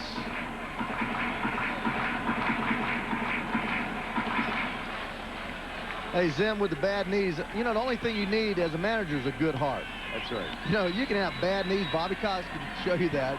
You can have all kinds of things. You got a bad heart and high blood pressure, you're in trouble. That's right. 2 ball, 2 strike count. As O'Neill relaxes. So does David Cohn somewhere in the clubhouse. Orosco gets the strikeout. Paul O'Neill, 4 RBIs in the ball game, 3-run homer in the inning. There for that second half of our doubleheader. Here's our game summary brought to you by 989 Sports 2000. New York leading it 12-7. Baines, 350th career homer. Erickson, real tough start. Yankees 1 through 4 hitters. Oh, David Cohn could still win this game. He gave up just 1 run on 4 hits over his 6. Paul O'Neill greeted with standing ovation from the Yankee fans as he came out to play right field. Chuck Knobloch's had a 5 for 5 ball game, second in his career. Derek Jeter, he has delivered in this game with RBI double, a single. He has scored 3 runs. Go around here. This is his first hit for the young third baseman tonight. Bellinger picked it up, 7th inning, a double to kick it off. Nelson is actually in a save situation if he were to complete this game. Not likely that will happen. But both teams have big 7th innings. 5 for Baltimore, 4 for the Yankees in the 7th. And now Baltimore's got to do it again. They batted around in their half of the 7th inning. Delino DeShields started the inning out with a walk and would score one of those 5 runs. All came off Arabu. Nelson gets it in, a ball and 2 strikes.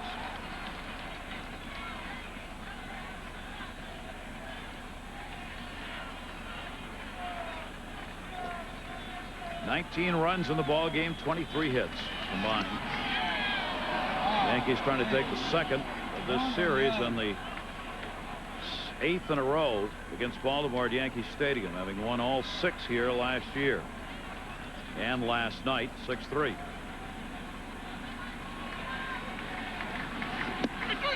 Strike 3 call. Nelson gets the strikeout. DeShields caught looking.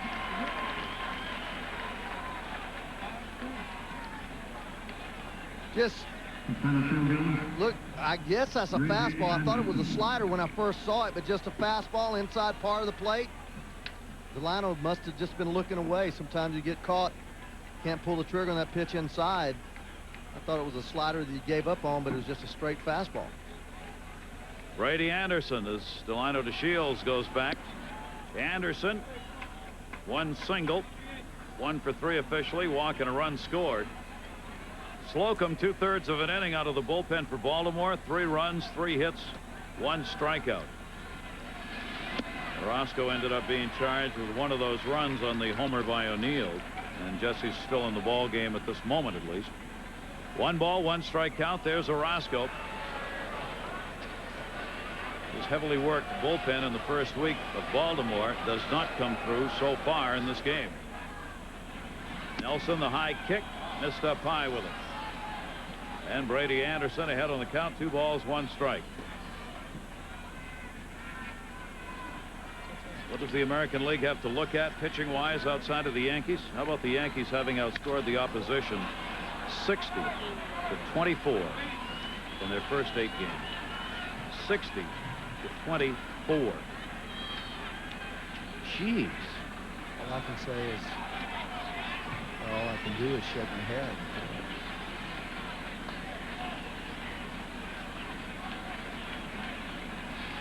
There is talk. This club being better than last year's. Maybe. Well, when you establish a goal or establish a high watermark of 114 wins, you know, everybody says 125. I say 114. They won that many during the regular season. Yeah. You know that your club is not weakened. You've added Roger Clemens. You think that good things are going to happen for you. And they're just the type of ball club now. They have all the ability in the world, but things continue to happen positively for them. And you get Brocious hurt, you get a young kid comes up and gets his big base hit.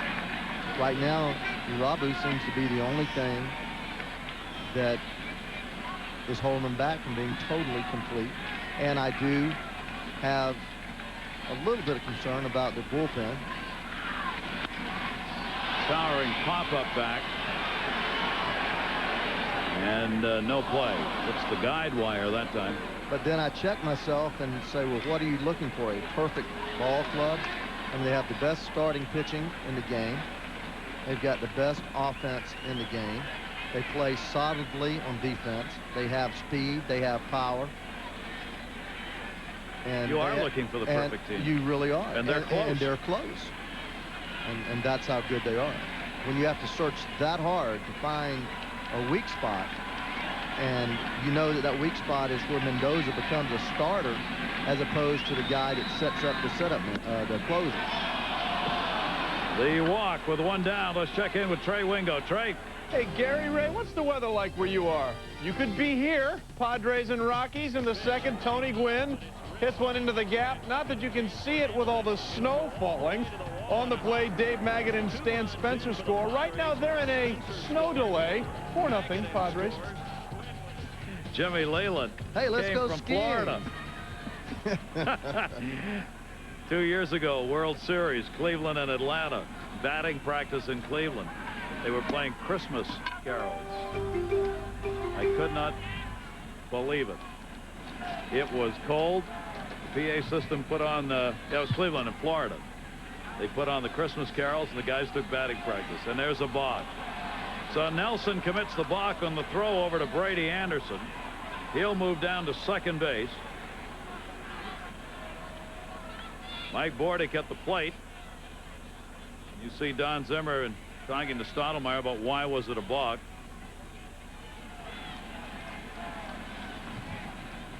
Let's look and see why. Because he made the step and didn't throw. Not one continuous move. That was ugly. That was ugly. I could have even called that. We didn't need Bob Davison here. That was ugly. And a strike on the outside corner to Bordick. Bordick came through with an RBI single in the 7th inning. 1 for 4. I thought he was going to shoot a hook shot. Dragging his pivot foot with the arm going up. 1-1 count. Runner at second. That is a fair ball. Bellinger makes the play over. Runner holds at second base. Bordick retired, and there are 2 down here in the 8th inning. Maybe a little easier to make that throw after you get your first hit. Bellinger, another young, as we talked about, not necessarily young, but Yankee player that believe it or not, although 10 years in the minor leagues and drafted by Don Zimmer's son, can really play. The big thing has been his bat, his power, but he plays shortstop, second, third, actually can play outfield and catch. So that's one of the big reasons he made this ball club. He's like having 2 people out there on your bench. 2 down. Those kind of guys can find work, especially if you can catch and be an emergency catcher. Just to be late at night. Gonna find things to do over there to stay awake. Foul back. Especially pitchers. Especially pitchers. They know they're not going to work. They're on the bench. They aren't up. Jorge Posada, backup catcher. There's no way he should have to continue to. Posada, he won't be in there. Nah. Leday, he not with this lead. He's not going to be in there. We should have had someone down in the clubhouse keeping count of cups of coffee taken out of the clubhouse by these two teams tonight, along with cookies and whatever snacks were left. I bet there aren't many left right now. 1 ball, 1 strike. And the fastball's up high. 2-1. More than one player has been caught in a ball game that looked like it was going to be a runaway in the clubhouse. Jersey off, cup of coffee, a couple of cookies, maybe an adult beverage. Suddenly to find the other team was coming back on them and someone screaming into the clubhouse saying, "They need you, they need you." Heck, you go back to the World Series in '86. I wasn't in the clubhouse to confirm it, but they said that Kevin Mitchell was already getting undressed and he had to come up and pinch hit. Got a base hit. He could always hit out of bed, though. Out of his shorts. 3-2. You were there. I was there. Yeah, I was thinking of that, in fact. 3 ball, 2 strike count, 2 down. Well, the Baltimore Orioles tonight, it has been a long, hard, winding road. They came back to within 1 in the 7th, only to see that disappear again to a 12-7 lead, and Nelson has surrendered his 3rd walk. With a 12-7 lead, he has walked 2 here in the 8th inning. Well, that's another thing that you see now that you did not see 10 or 12 years ago, at least not as inconsistently, is people coming in seemingly afraid to throw strikes. Always using 3 or 4 pitches to each hitter, and not just coming in, throwing strikes. I mean, this is a great defense. If you look at Grimsley out there, broke the story about Albert Bell's cork bats. And here's Bell, who wishes Grimsley were pitching. And those of you that don't know that story might not get through it with 2 outs, but Grimsley, a pitcher for the White Sox at the time. Bat confiscated. Excuse me, Indians at the time. Bat confiscated by then manager for the White Sox, Gene Lamont. Grimsley, through the night, climbs up through the bowels of the stadium, goes down through a little chute, gets a bat, replaced it with another bat, Paul Sorrento bat, and he admitted it, I guess, last week. And the reason he didn't get an Albert Bell bat was because all the bats that Albert Bell had were cork. So Grimsley's in the bullpen and Bell's at the plate. Only the distance of the field separating the two. 1 ball, 2 strike count. Nelson trying to get him out of here. 2 on, 2 down. And Bell, the towering pop-up behind first that Martinez will be able to get under. And in fair territory, puts it away. So Bell retired. A couple left on. We go to the bottom half of the 8th inning. Bell now 1 for 5 in the ball game. Back here at Yankee Stadium, it has been a wild ball game. Yankees lead it by a score 12-7, trying to win their 2nd in a row against the Baltimore Orioles. We questioned at the top, just how good are these Yankees this year? Do they just like turn it on when they need it? Well, I just think they're so good. We talk about a perfect ball club, and this team has the pitching, the power, the defense, and the bullpen with the great closer. And all we're looking at is just an example of how good they are offensively and defensively. And the Baltimore Orioles struggled tonight, struggled all year, and they just can't match up with this ball club. No, and that may be a harsh reality that's going to set in early in Baltimore. What impact will that have on what happens to Ray Miller as manager, or other moves that Baltimore might want to make with his team? Jesse Orosco facing Martinez. He drills it way back center field. 408, and it's going to be up and off the wall. Tito Martinez will stop at second base as the left-handers hitting Jesse Orozco hard.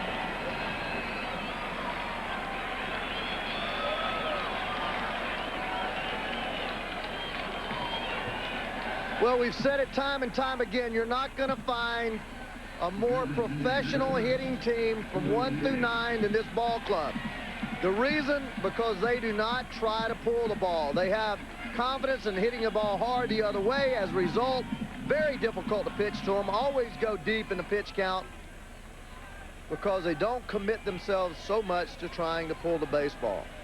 Tino Martinez gets his second double of the year. His first hit. Only Shane Spencer is without a hit in the lineup tonight. That one all the way to the screen by Orozco. That'll be a wild pitch. Over to third base goes Martinez. Tough outing for Jesse Orozco. Tough outing for the whole Baltimore staff.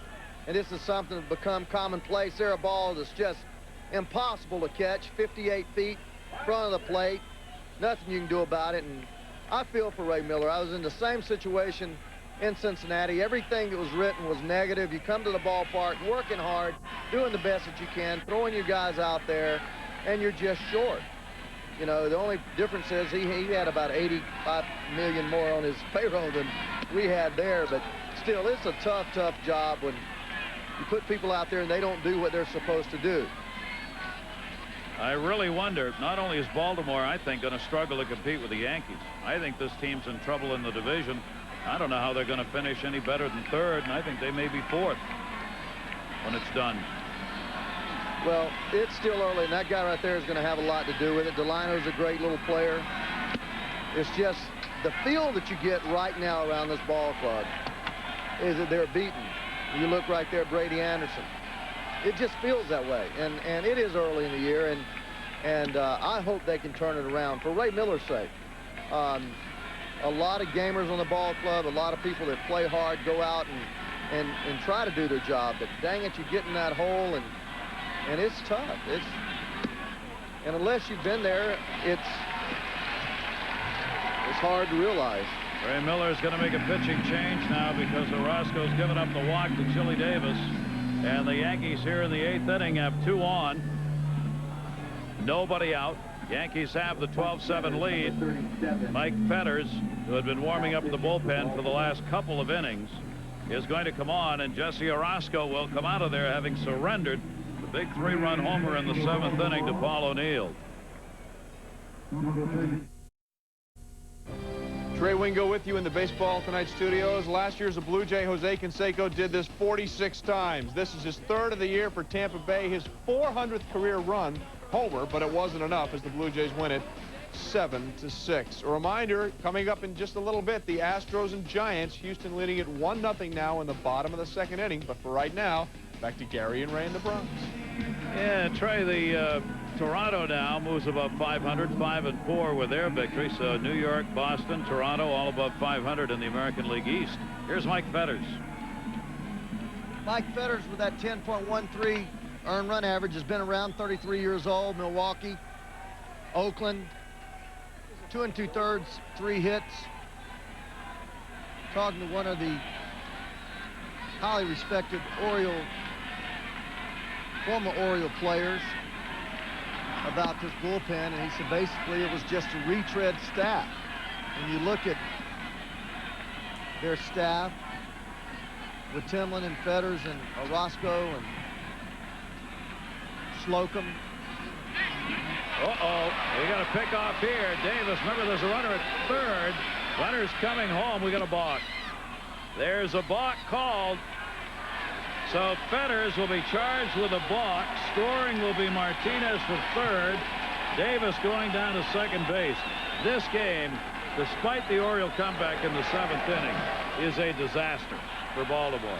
Fetters is going to argue that he stepped to third, then turned to throw to first. Ray Miller will come out to plead his case. The third base umpire, Jim Joyce. You know what? They could eliminate this play as far as I'm concerned. It's like the 45-foot line to me. 2 things in baseball in all these years that if they ought to review the rules of baseball, 2 things that ought to be changed in my mind. That 45-foot line, which causes so much controversy on bunts, and this play where you step toward third and throw back to first. They talk about a balk being deceiving the runner, but yet they've somehow allowed this play because third base is occupied. You step over there, and then you throw back to first base. I don't think that it's a fair rule. To start with, they never call a balk, but in this particular case they did. Watch what he does. He steps toward third, but you got to sell the step. It can't be just putting your foot down. You got to step to third like you're going to go there, then throw to first. That was a pretty quick toe tap there. So it's a balk, run scored. Jim Joyce the call. Runner at second base, still nobody out, and a 2-0 count on Spencer. Looking to join the hit parade. He's the only Yankee without a hit, Shane Spencer. Spencer in the ball game has struck out 3 times and hit into a fielder's choice. Chili Davis goes down to second on the box. Yankees now have added another here in the 8th inning. 13-7. Balk and a wild pitch in this inning. Fetter's deliveries file back on the high strike, or high pitch, probably not a strike actually. 2-1. Fetter's coming over from Anaheim, had been with Oakland and Anaheim last year, 2-8 combined. He appeared in a lot of games, 48 with Oakland, 12 with the Angels. Had picked up 5 saves combined on the year. 3-1 the count. 34 years old, out of Van Nuys, California.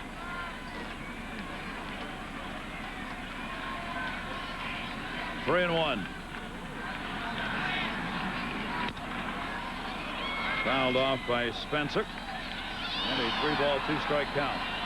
26,898 on hand for the ball game. One of those as a souvenir. Every ballpark adding new luxury type seats down on the field or close to it. Yankees have those right behind the backstop. 3-2. There's a great stop made. Webster, what a long night he's had behind the plate. So the walk will put Spencer on. The offensive charge tonight against Ray Miller's team by the Yankees goes on. Look at this, the Yankee in-game box. Spencer's the only one without a hit, but he's walked. Hit Knobloch at the top with Jeter, O'Neill, Williams, all producing.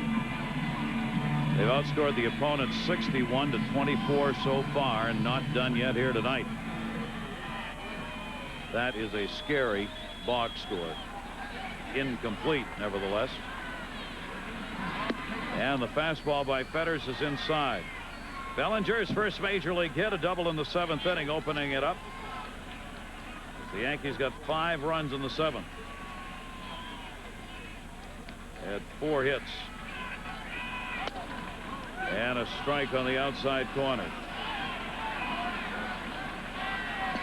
Jesse Orozco charged with a couple of runs so far. He's responsible for Davis on at second base. Bellinger, 0-2 count. Houston playing at San Francisco. We'll take you there, second half of our doubleheader, as soon as this game is completed here at Yankee Stadium, where the Yankees have the 13-7 lead. Can Mike Mussina be the stopper tomorrow for Baltimore against Roger Clemens?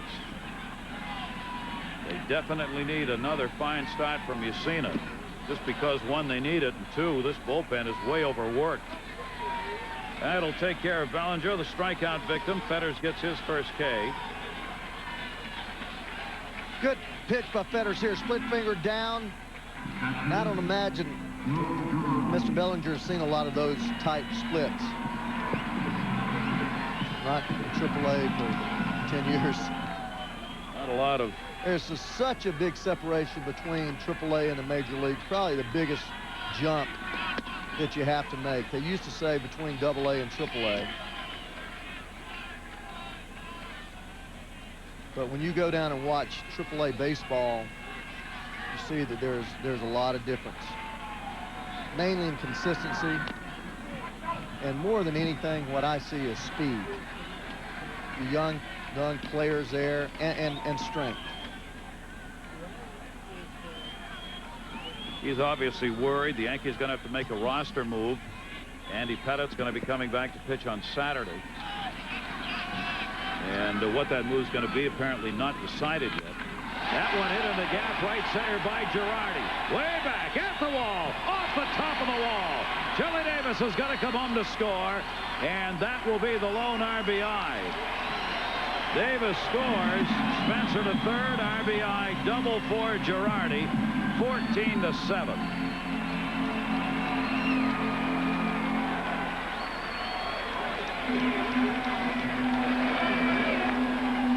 Pitch up in the strike zone again, right around the belt. Girardi hits it again to the off side of the field. How many balls have we seen tonight of these 17 hits have either gone up the middle or the opposite way? I can only think of O'Neill's home run, really, that was pulled. Amazing. 14 runs, 17 hits, and Knobloch with a chance to set a new career high. He's had a 5-for-5 night already. A home run in the first inning, and then 4 consecutive singles. 2 RBIs.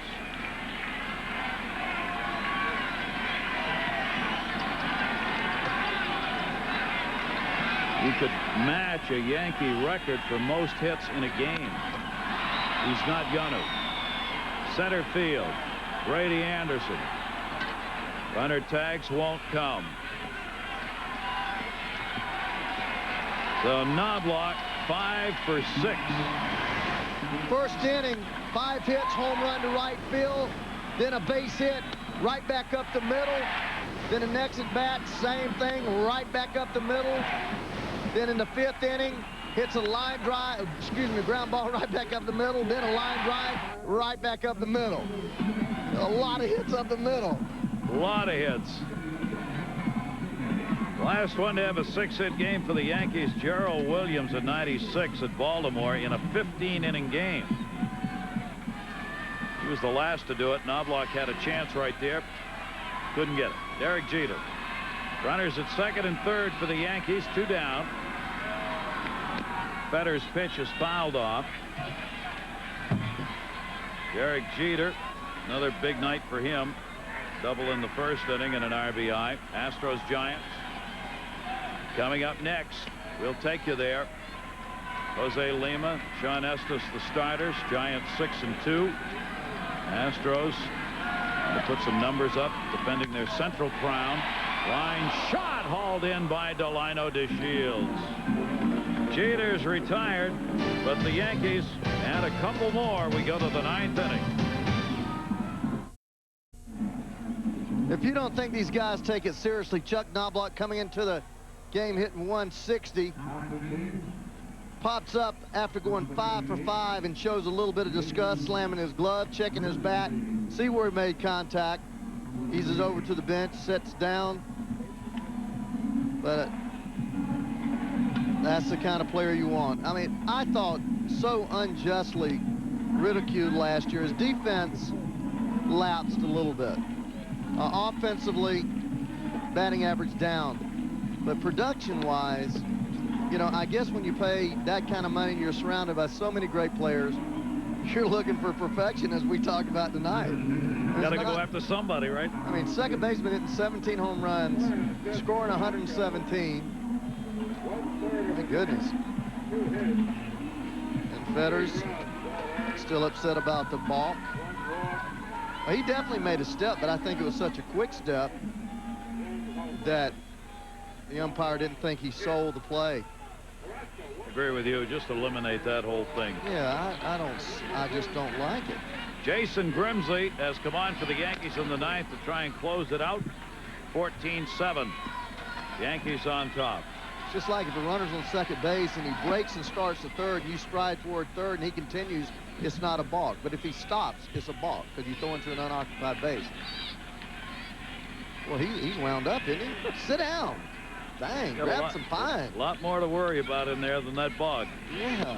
Breaking ball just is missed down low. Jesse Orozco, a third of an inning, 3 runs charged to him. A couple of hits, a walk and a strikeout, a big home run by O'Neill off him. Baines had what looked like a big hit in the 7th inning. It was at the time. 3-run homer.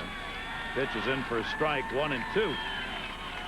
The Yankees quickly responded after Baines drove that ball out and brought his team to within 1. An 8-7 score at the time. Not anymore. 5th pitcher used by the Yankees. Each team has used 5. Knobloch at second. Baines retired, 1 down. Let's check in again with Trey Wingo. Trey? Gary, the Astros came into San Francisco 3rd to last in runs scored. That may be changing. Jeff Bagwell gives Sean Estes a ride, his first of the year. That made it 3-0. That's where they stand right now. Keep in mind the Stros have won 6 straight against the Giants. And Gary and Ray, the Rockies game snowed out. Back to you. Wow, snowed out. If you can't play ball, and just go skiing. 1 down, B.J. Surhoff. Surhoff, double, single, RBI, 2 for 4 in the ball game. Hitting at .250 early in the year for Surhoff.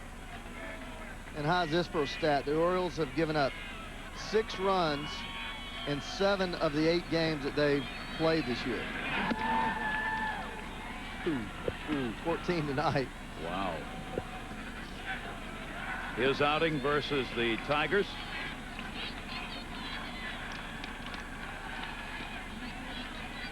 His first appearance in the majors since '96. Jason Grimsley. And that misses down low. 2 ball, 1 strike count. Talking about pitchers coming from everywhere, Ray. Jason Grimsley, another one of those. And they are scouring the world, literally, in the majors, to find arms. Surhoff will fight that one off, evens the, takes the count, 2-2. Well, they just need to pay a little attention to David Cone. He only threw 1 pitch tonight, over 90 miles an hour. We talked about how he changed speeds. You look at all the pitchers that were acquired by Baltimore, Fetters, Slocum, and Timlin, they all throw 90 plus. Bonus not quite 90. He's gone. And there you go, a little 77 mile an hour breaking ball. What you have to do is you have to have a good fastball in this league. You have to be able to spot the good fastball. Then you have to get hitters off that fastball by throwing breaking balls and changeups for strikes. Then once you get them off onto the breaking balls, you got to be able to have the ability to throw the fastball to spots, either overpowering them with four-seam fastballs or offsetting their timing with movement on those fastballs. And just people come up throwing nothing but cheese or just throwing the ball all over the place, not even close. The command is the biggest thing I see different. Willis Otonda is up now, getting his first at-bat. Came on as a pinch runner. B.J. Surhoff arguing about that last call, 3rd strike, shut him down. Jason Grimsley trying to wrap it up for Bell and company and the Orioles. A long night. Rhino to Shields. They tried to come back against the Yankees, who had an 8-2 lead, made it 8-7. The Yankees just blew it wide open again. Here in the ninth, 14-7, 2 away. Fetters, the 5th pitcher used, leaning forward there. They'll go at it again tomorrow. Game 3 of this series against the Yankees. They won't get any easier. Roger Clemens tomorrow for the Yankees. 1-1 delivery inside. Jason Grimsley, as you were wondering, last year pitched at AAA Buffalo. The year before, he was at Tucson and Omaha. California in '96, he had 35 appearances for Anaheim. Last time he was in the majors prior to this year. 2-1 delivery by Grimsley is lined up the middle for a base hit. So with 2 down here in the 9th inning, Antunes delivers the single. That'll be hit number 9 for the Orioles. And with 2 away, give Lenny Webster an opportunity with Antunes on at first base. The catcher, Lenny Webster.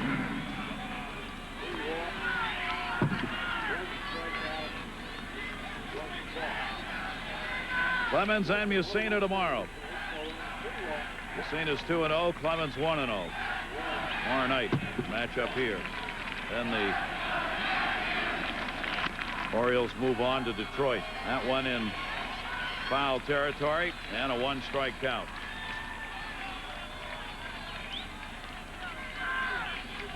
For Webster, 0 for 3 and a walk.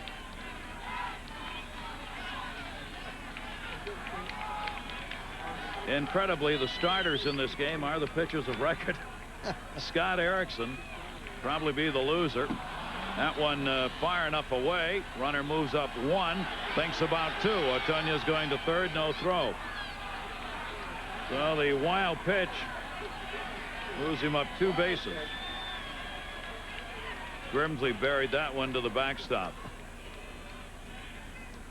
Really bad breaking ball. Bad enough that it's almost out of the left-handed batter's box. Girardi doing everything he can to get out there. Falls down, stumbles, rolls over. By that time, it's 50 feet back there to the backstop. What are you laughing at? Just a reminder, this is Major League Baseball. Good gosh. 1-1 delivery. A chopper down to third. Tough play, but foul. Bellinger knocked it down, but it was in foul territory. And a 1-ball, 2-strike count.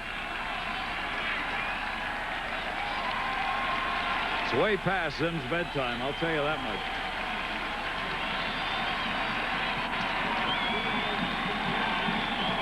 Yankees are going to win their 7th in a row and go 7-1. Baltimore will be 2-6, having lost their 3rd.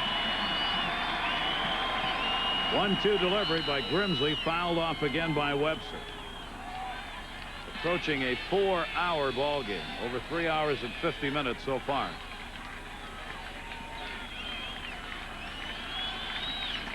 David Cone gave up just 2 runs, 1 earned on 4 hits over 6. He'll win his 2nd game for the Yankees, go 2-0.